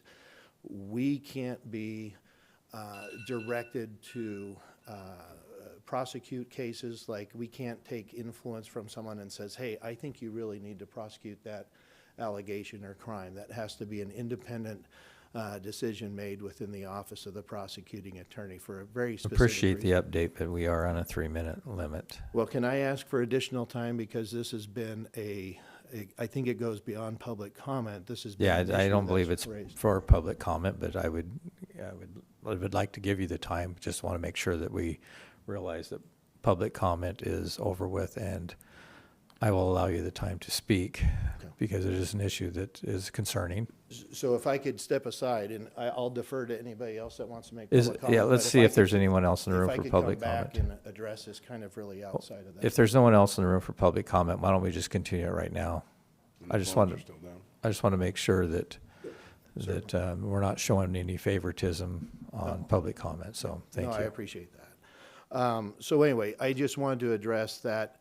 one of the things we look at when we try to do evaluations and we try to look at issues, we've tried to internally look at, hey, what are the potential remedies and options of this, depending on what the AG's office comes back. Because some of the things that we've looked at and reviewed from a legal viewpoint on whether or not this constitutes an unconstitutional payment. I also inquired of our auditor just to follow up to see, hey, has the SAO made any kind of decision? Sometimes they do, sometimes they weigh in. Matt indicated that they have not. Typically, once they go to legal, they say that they basically step out. So one of the things that I do want to follow up with is I am going to reach out to the SAO, because one of the things I recently responded back to Matt with is I'm hoping that the AG's office is also coordinating with the SAO, because this was originally framed, when Matt brought this to the board's attention, this was framed as kind of like a loss that would require pursuit of additional actions.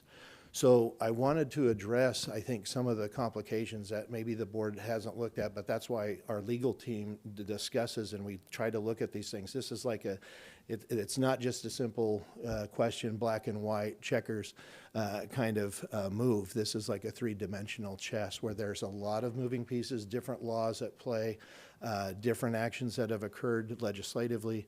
But one of the other things that I think is important for the board to recognize as well is looking at the potential remedies.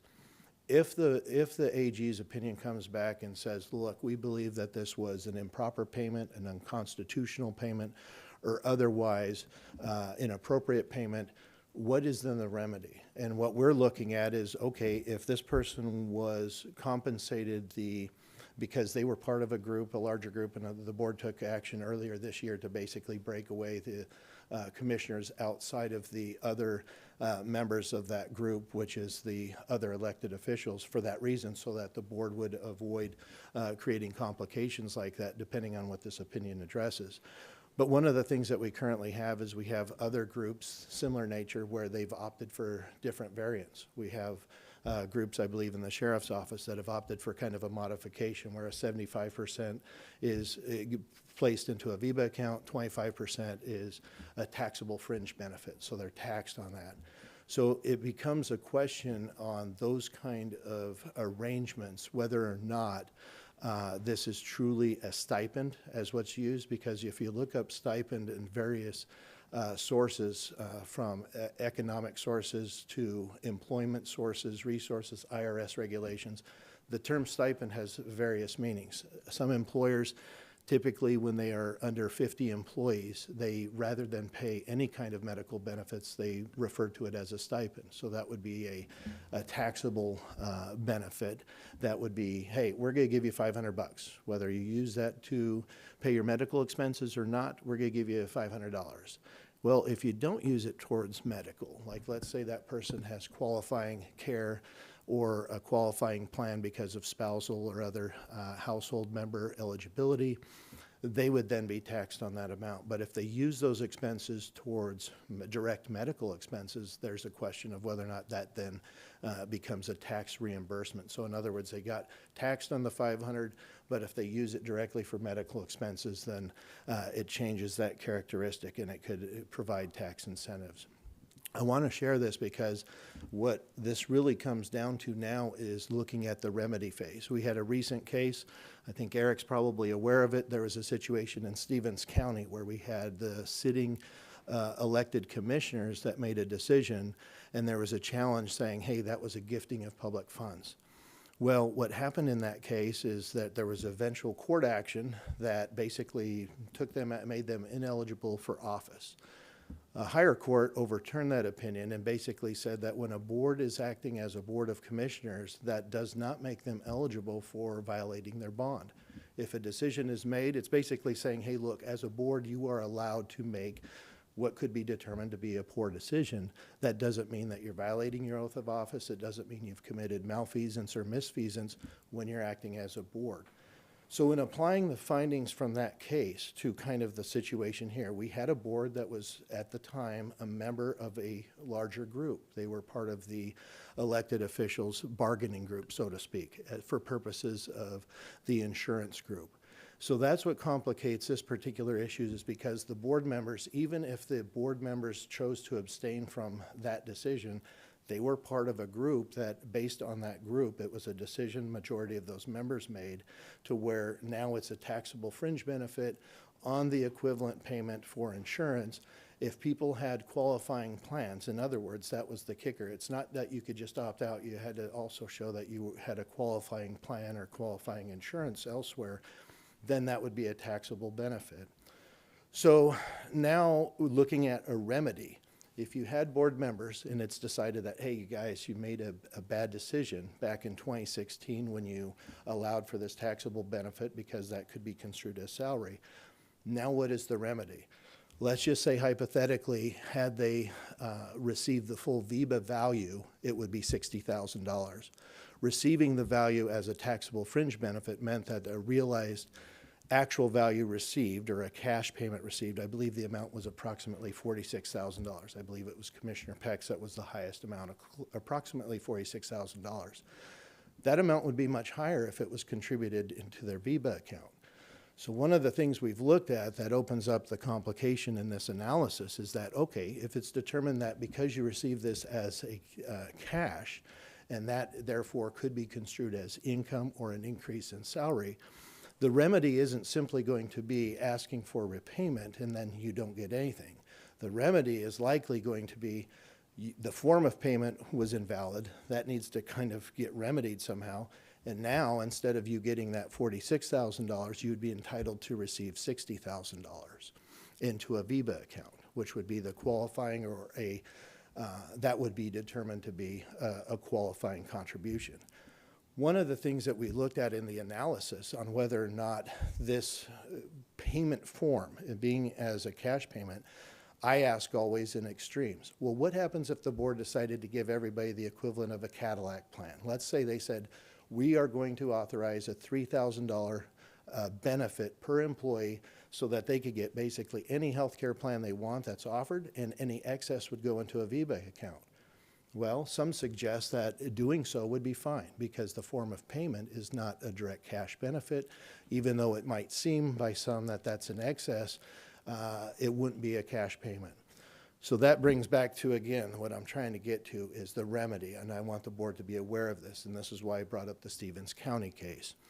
If the remedy is that, hey, the form of payment was determined to be invalid, that means somehow the county now has to pursue collecting that amount, and then we would have to figure out how do we then fund their VEBA account.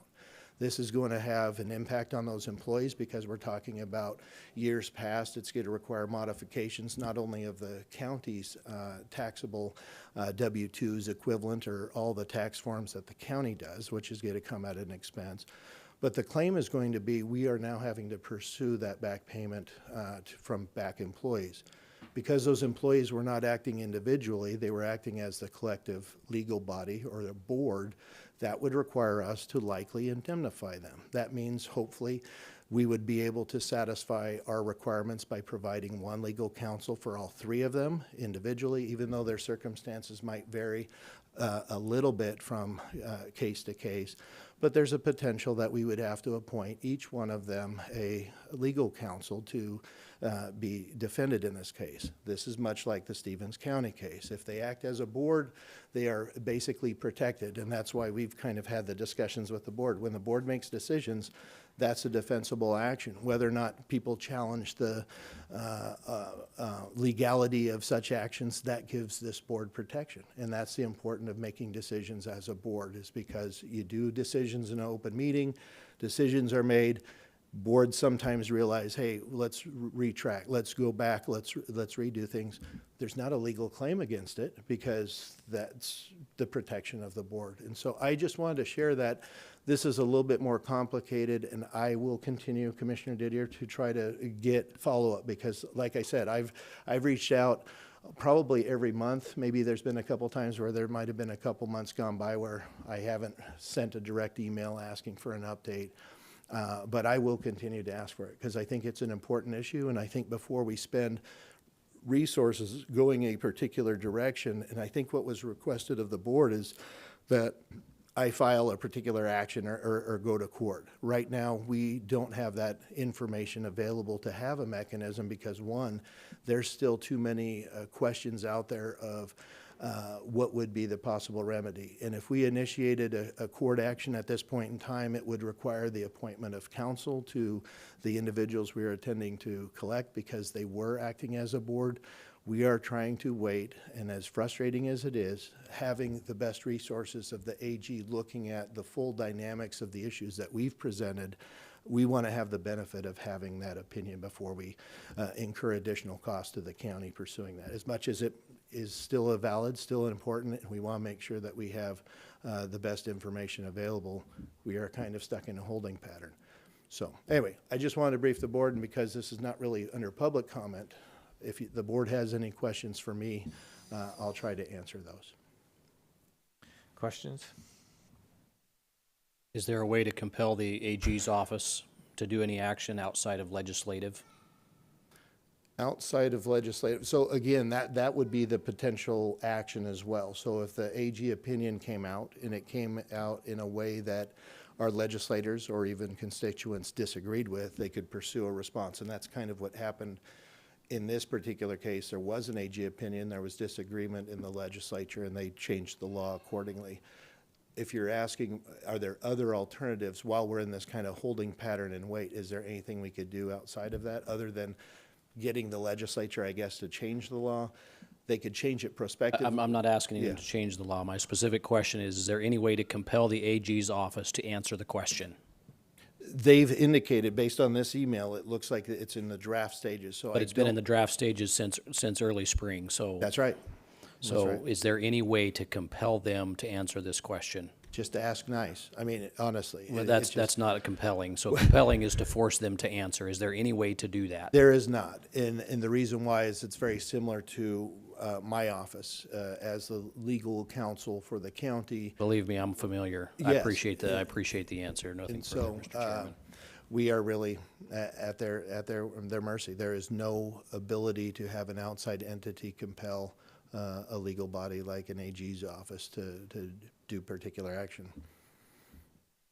All right. Well, thank you for the update. No, I appreciate it. I'm thankful I'm not a judge. So Thank you. thank you. Do we need an executive session today? Mr. Chairman, I would request an executive session under RCW 42.30.110, Section 1, subsection G, evaluate qualifications of applicant for employment or to review performance of a public employee. How much Request 10 minutes. 10 minutes. We'll also need one under 4230.110.1I, potential litigation. We'll go 30 minutes for that one. 30 It's minutes? going to take a while, yeah. So total of 40 minutes. Sure. Who needs to be present for the executive session? Legal counsel, so myself, Ms. Lloyd and Mr. Sant, and then, of course, the board. And I don't mind the county executive being in here as well, and the clerk of the board, unless the board has any objections to those. My first 10 minutes, but I would request Board of County Commissioners, the clerk, administrator, PA's office, and our district court judge. Okay. All right. We'll have to come out of the first executive session to go into the other, correct? We can't just stay in executive session under both of these. They're different, correct? I think we potentially could have one long executive session as long as we give the time frame and the. But they're both underneath the same RCW? Yeah. Okay. Well, they're under separate. One's under 1G and one's under. I believe we can 1I. do one. One at a time or both, and just go 40 I minutes. think we ask our administrator, he knows what he's doing. Hey, you can do both. Okay, You've good. noticed what you're. All right. So at this point, we'll go into executive session under the RCW codes that were listed, and approximately 40 minutes. So we will reconvene at 11:59. Thank you.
We've come out of executive session with no decisions being made. Is there any other business for the good of the county? Yes. Yeah, if we can do a closed session before workshop. Yep. Okay, so we do have a close. Yeah, you adjourn the regular.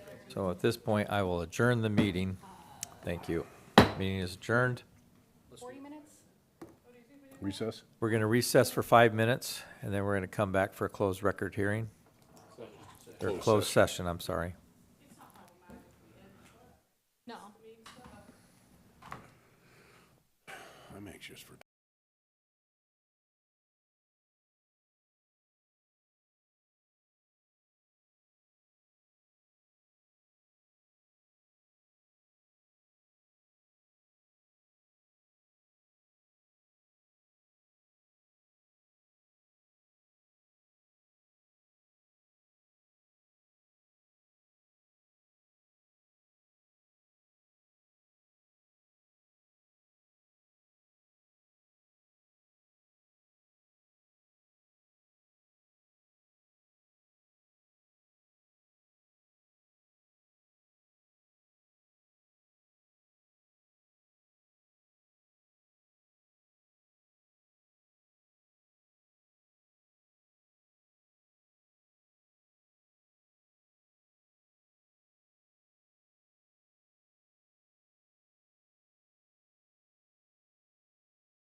We are here for the workshop, so I will call the workshop to order. Today is Wednesday, September 25th, 2024. I'll open the workshop with approval of the agenda. I move to approve the agenda on the workshop as presented. So I would second with a request that we keep this to a bullet point, as there's numerous of us that have other appointments that we need to shorten this as much as we can. All right. Motion and second. All in favor signify by saying aye. Aye. Aye. Public comment. Limited to workshop agenda items only. Limited to 3 minutes. Is there anyone in the room for public comment? Hearing none. Moving on to workshop discussion. Workshop number 1, discussion of public records officer position. I'm in agreement, we need a public records officer. So we do need a public records officer. I think Commissioner Mullen has said it multiple times. I provided you guys with a fact sheet a couple weeks ago, just kind of, this is what our current structure is. This is some of the issues that we're facing under our current structure. And I'm kind of here to field any questions that you might have, but I am looking for some direction of whether or not you want to move forward with potentially finding a public records officer, making that job posting, what type of job duties do we want to include, full-time or part-time? So I do have one question. Can we put like a $1 charge on public records request? So we do have a fee schedule per our ordinance already. We can't necessarily charge just for the request. We can charge for copies of any documents that they want. And we do have that fee schedule under that ordinance. I think it's Franklin County Ordinance number 4, 2009. I guess my question is I mean, I'm all for public records requests, but when you start requesting thousands of them, it is taking a lot of our resources away from our employees doing jobs that they should be working on. And it's quite a burden on the county. You know, should be a limit, you know, first 5,000 are free and after that's $1 or something. Well, and the statute is very clear that it's only for actual copies of the documentation. Okay. It is not for us in the work of gathering, redacting, or doing anything along those lines. It's very clearly, we can charge you for copies of these records in whatever form you want. I believe, I can't remember our exact pricing. I do know that we charge $10 for a flash drive. If you want these delivered to you on a flash drive, you have to pay $10. There are certain costs that if we have to outsource, you're paying actual cost for the outsourcing. You're not, you know, it's not like we can say you're putting in a, you know, public records request, pay us $1. We can't do that under statute. And just to add a little bit there, so you have two options when you're charging costs. You can charge the actual cost, or there's safe harbor charges. And I believe almost every county does the safe harbor charges, because it's really difficult to calculate the amount, because it has to be the actual cost. Then you've got to be real accurate with that amount. So I'm not aware of a county that actually charges the actual cost. I think virtually every county or municipality, for that matter, does the safe harbor charges, which is in line with our fee schedule, which also allows, there's a customized service charge if you have to do some sort of data compilations as well. But I don't think we've used that. I haven't seen that ever since I've been here. The only thing that I've seen that's been kind of higher in cost is the flash drive, that $10. I do have the fee schedule. We charge 15 cents per page for black and white, 75 cents for color. Oversized copies is $1 per page. So we have a fee schedule, and it's just, the thing is, a lot of public records individuals are requesting their records to be received in electronic matter. So it's just, we don't necessarily have a cost for that as well. All right.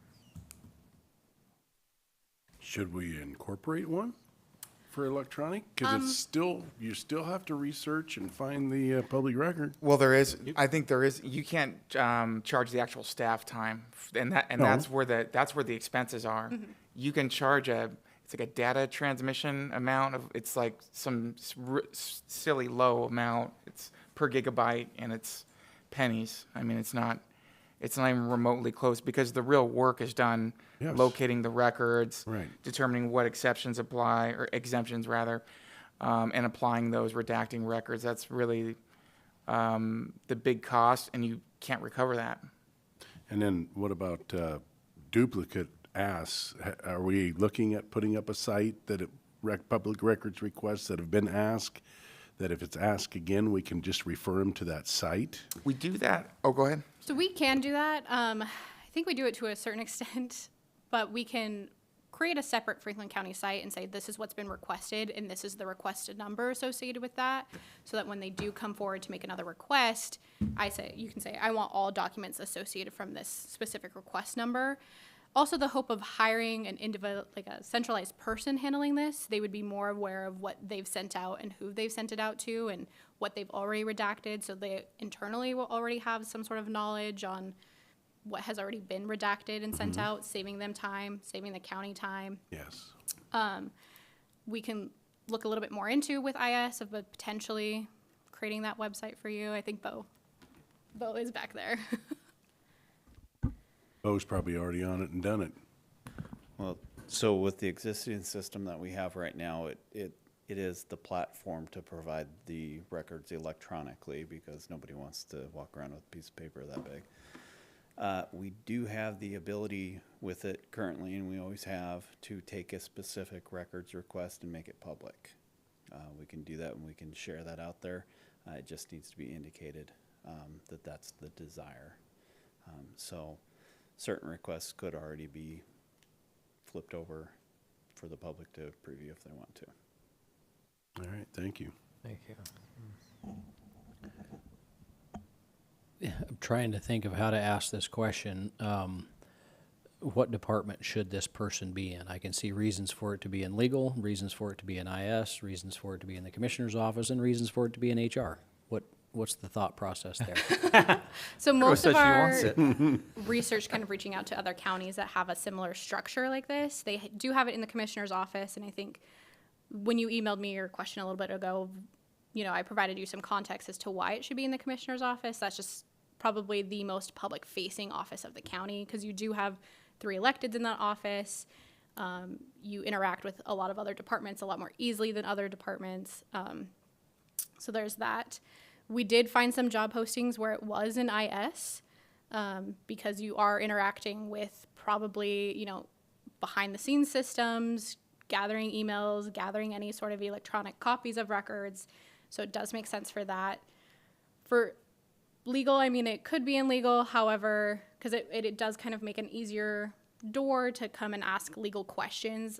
I just don't necessarily think legal is the most appropriate department for that to be in, and I don't have anything for HR. Just to add a little bit, I think it's because of the statutory duties of the prosecutor's office doesn't entail responding to public records requests, and the Public Records Act kind of refers to us as an agency, as a whole body, which really is the Board of Commissioners. So it seems most appropriate to have it under one of those departments that's directly under the Board of County Commissioners, and then having us provide any sort of legal review that's necessary, because that's certainly within our job functions. Mr. Administrator, any thoughts?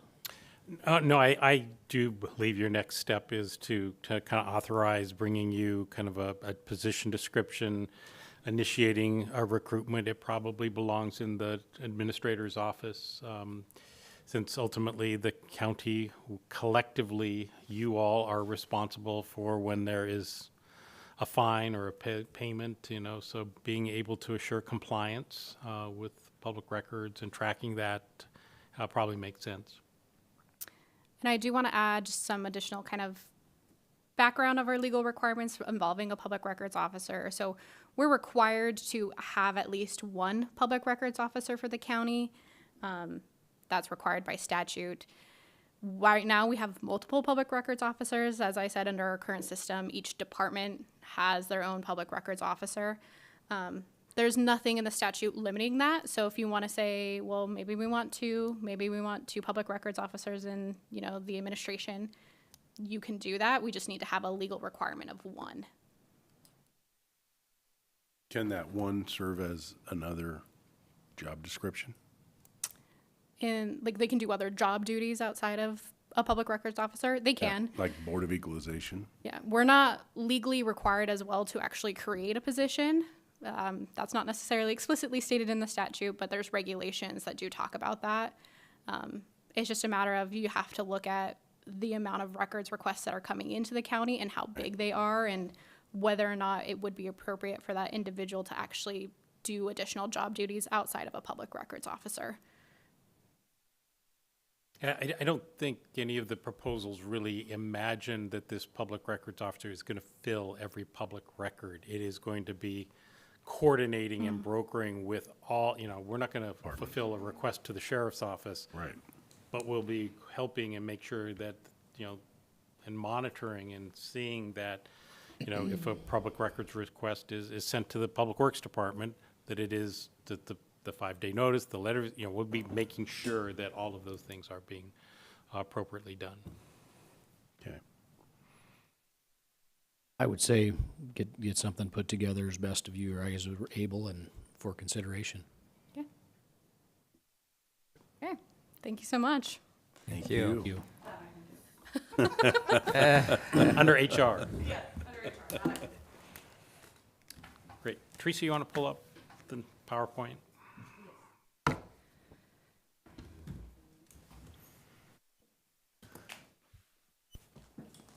And what time do we need to leave? 1:45? You need to be done at 1:45. Okay.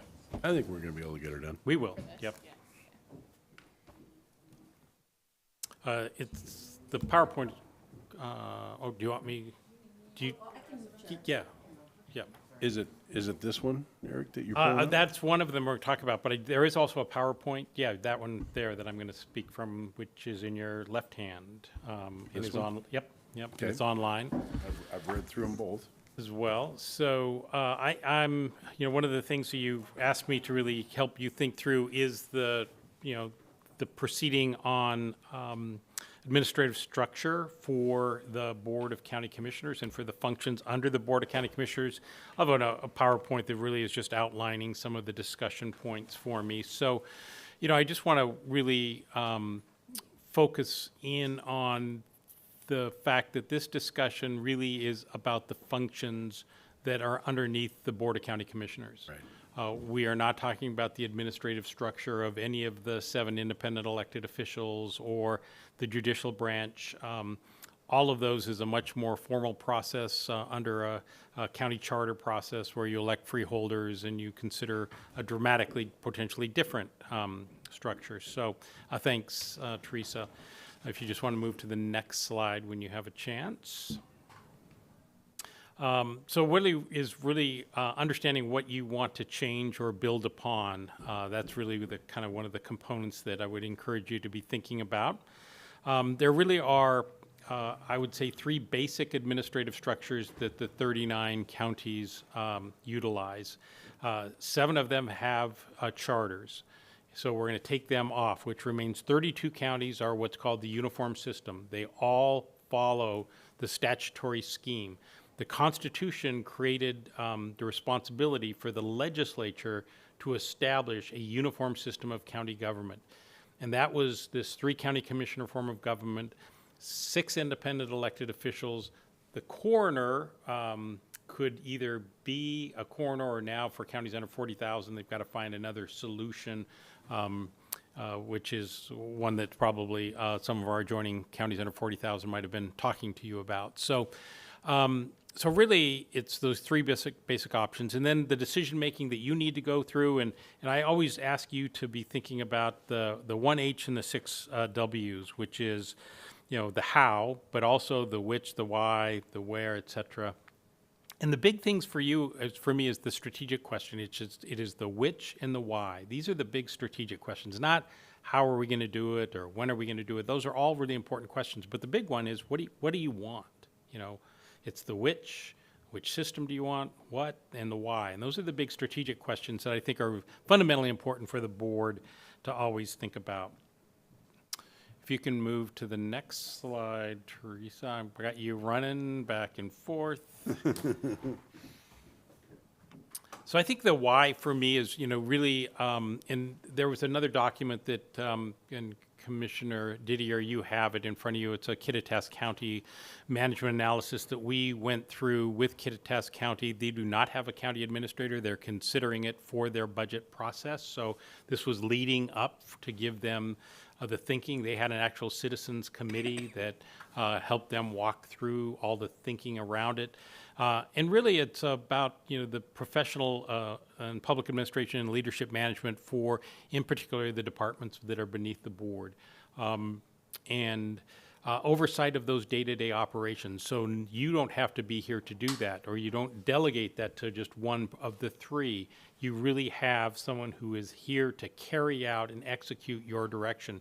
We were earlier here having, in an earlier discussion, so I won't go into it, but you were giving guidance to one person to go and execute. And that's really this element of having the county administrator understanding your philosophy, understanding the direction of the board.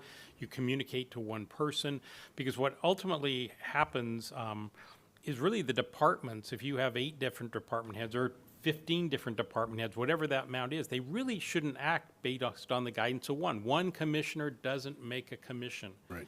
And so, Commissioner, Olin, you might give direction to one, but that may be in conflict to what the other 2 are thinking about. So really, you'd really have to have a lot of meetings to really provide that type of direction or that type of guidance. If they just need to call and ask for a direction, who do they call?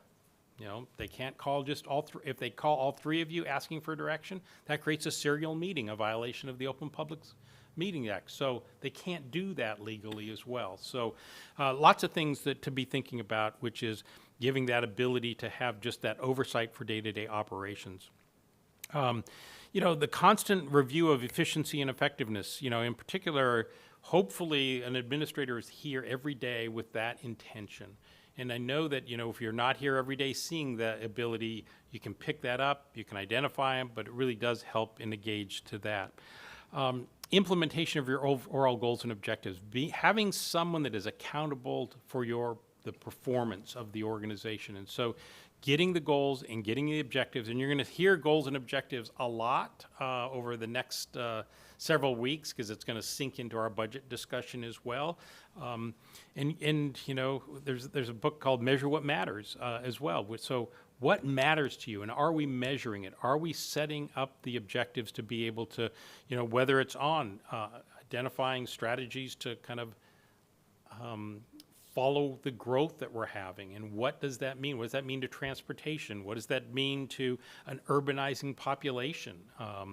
And how do we provide activities to support that? Managing work plans and productivity, talked a little bit about that.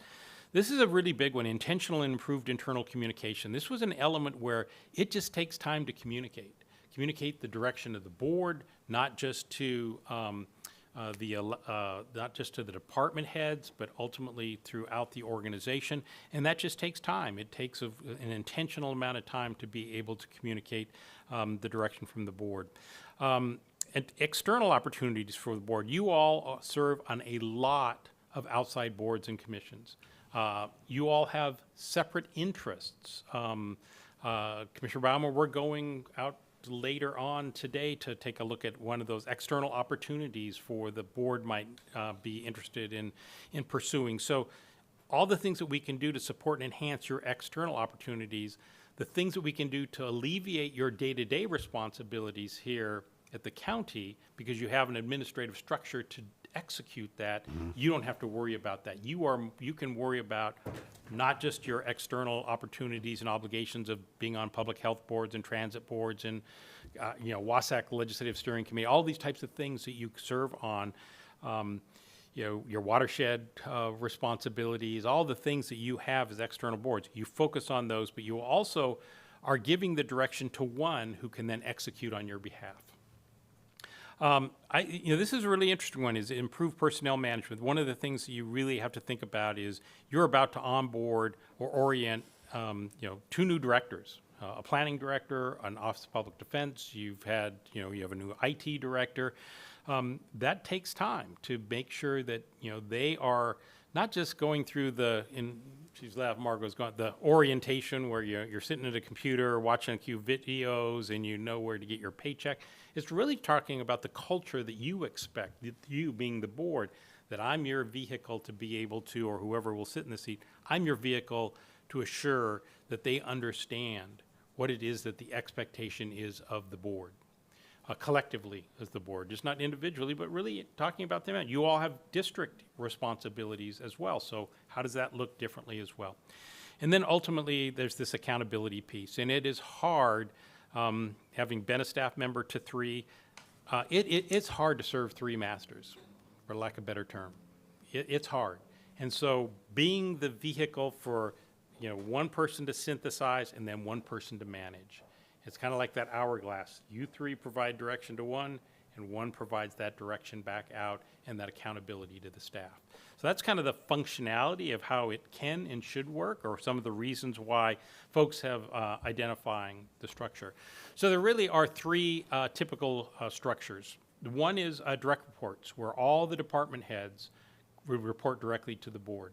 And that happens, and we see this in a variety of ways. There are some counties that they have the fair manager report to them, and the IT director report to them, and the facilities manager, and the parks director, and public works director, and the health and human services director, and the public health director, and you just keep going throughout. They have a lot of direct reports. That is that's one mechanism, and that's particularly true in some of the smaller counties per se, but that's even true in some of the larger counties as well. So. Then there's another, and next one is probably what I call more the Chelan, is probably a county that has recently went to this. They have what I'd call super departments.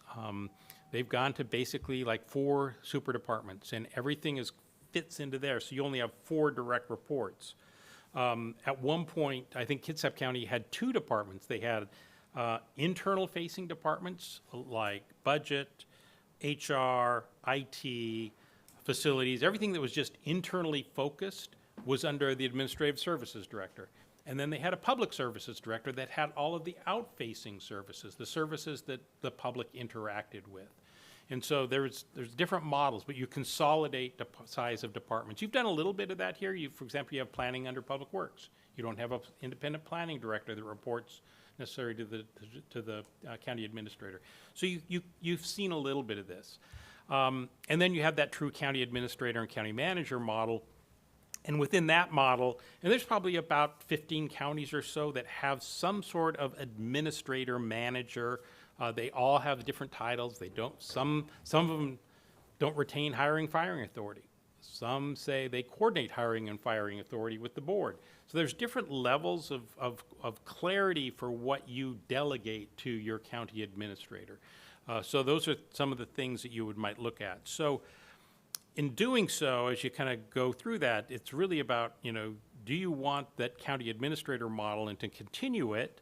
Do you want to explore the other models? If you want the county administrator model, is for us to take those next steps to refine what you want your county administrator to be accountable for, including, starting to define what their role is.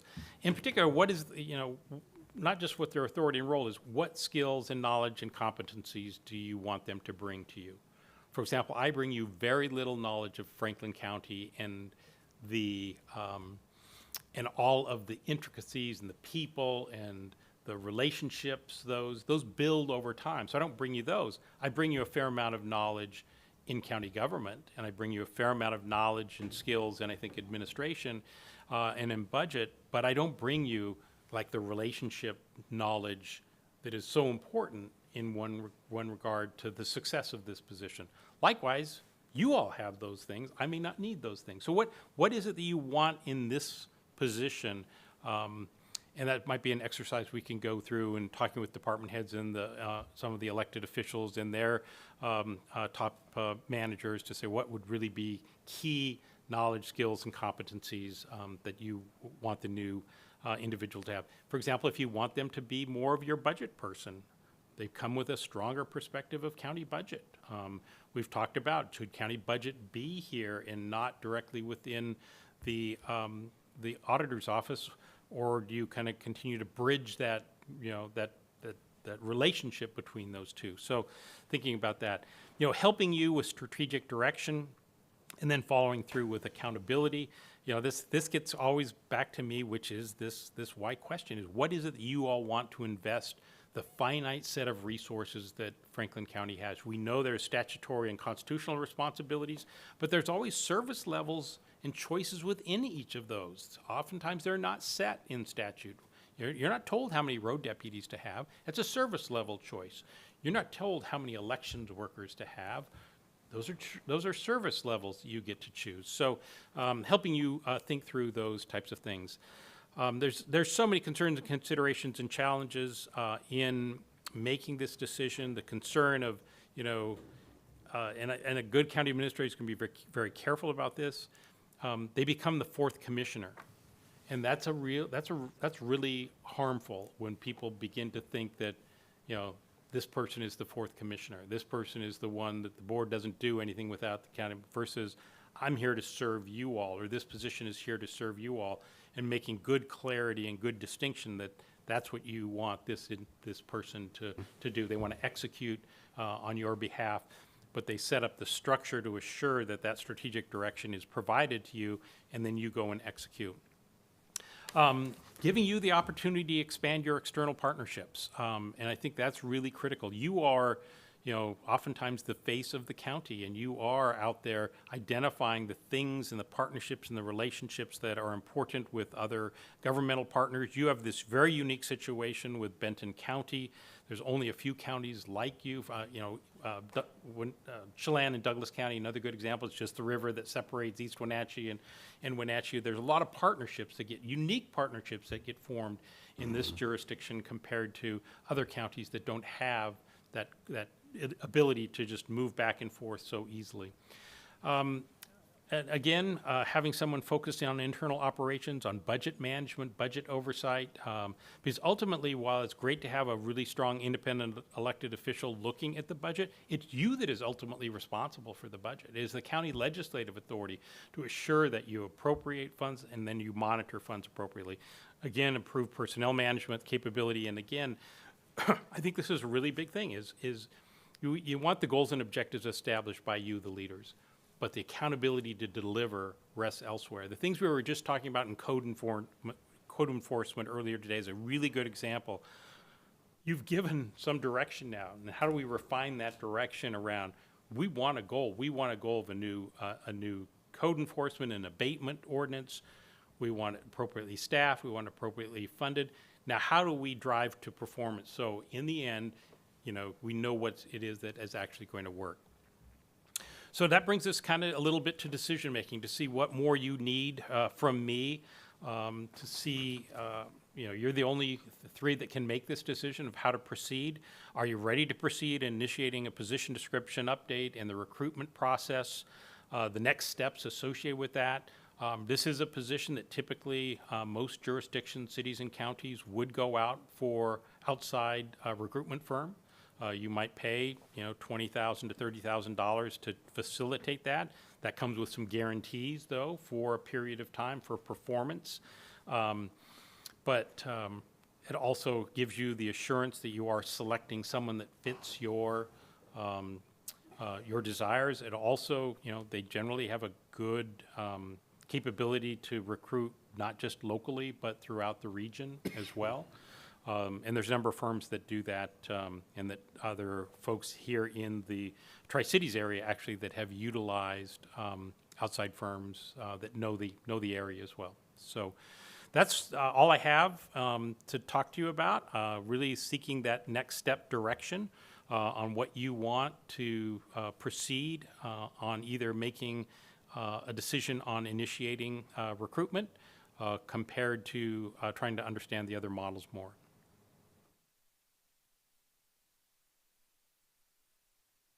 I vote that you stay. All in favor? Aye. I would be inclined to proceed in recruitment with your help, and hopefully we get him to work with, or him or her to work with you while you're here for the duration of your time. And you can, they can glean from you as we have. I think that would be the way I'd want to go. I'm of the same consensus. A couple of things you said there that I really appreciated. Number one, that position is not intended to be the fourth commissioner. That part I think is really important that you pointed out, and I think that that's really helpful. I think that I agree with them that think we need to proceed with looking for this, and I guess a heavy emphasis on the technical criteria that the job would need, from budget to the the operations side of it. I think the way that Franklin County works, that primarily the three commissioners, that it's their job to have the community relationships, the strong community relationships. That's now that that it has moved to a district only form. I think that the relationship part is a heavy responsibility of the individual commissioners, and that the administrator have some of those strong skills that are needed to facilitate some of that stuff. So appreciate the thorough presentation and some of those thoughts there, and look forward to the next steps. Are you interested in seeing proposals for recruitment, an external recruitment firm, or? Yes, I am.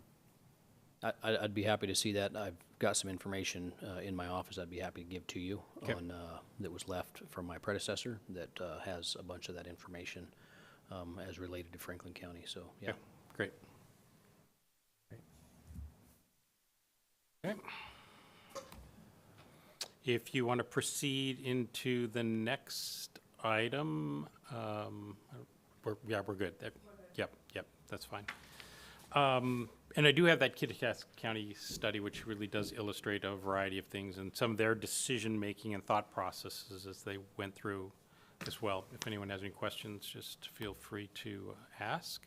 And then the last thing I have for you is the ILA between Franklin County in its latest draft iteration. And I think we're ready to proceed with it. We've skinnied down this to really focus only on the improvements, nothing else in other ongoing obligations or future obligations. We'll address those really at a later stage. We've focused in on the fact that we're not just giving a lump sum amount of money forward. We originally had talked about just at point of occupancy we will pay you, but have agreed to, in principle, the concept of at certain milestones based off of their completion, they can bill us and we will remit payment at future certain milestones. Usually I think there's 3 milestones that are noted. And then we have indicated a repayment responsibility if there is a sale. And if there is a sale, we will get that exceeds the amount of contribution.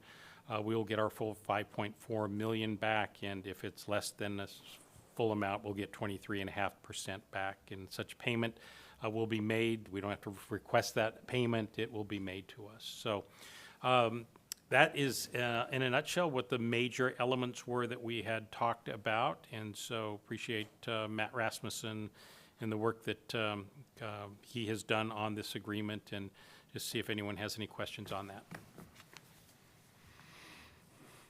No questions, just. Good to me. Yes. Two comments. Really appreciate the effort that both of you have gone through to get this. This is quite a ways from where it was when we started, and I appreciate seeing this, and look forward to seeing it next week. Right. Okay. Right. Thank you. Yeah. Public comment. Limited to workshop agenda items only. Limited to 3 minutes. Is there anyone in the room for public comment? I think it's always good to give credit where credit is due, and we do need a county administrator. We do need it. We're one of the fastest growing areas of the state, and there's reasonable expectation that they'll be very busy while you're also being very busy working on other things, and you need that support. As a taxpayer, I want somebody here overseeing I don't want to call it a hen house, but the personnel that work so hard. They need somebody to go to when you're out doing what you need to do. So thank you for doing this and considering it and putting out for a proposal. All right, thank you. Other business that needs to be addressed? Hearing none, this meeting workshop is adjourned.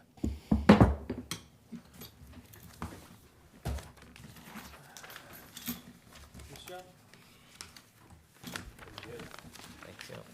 Got through a lot.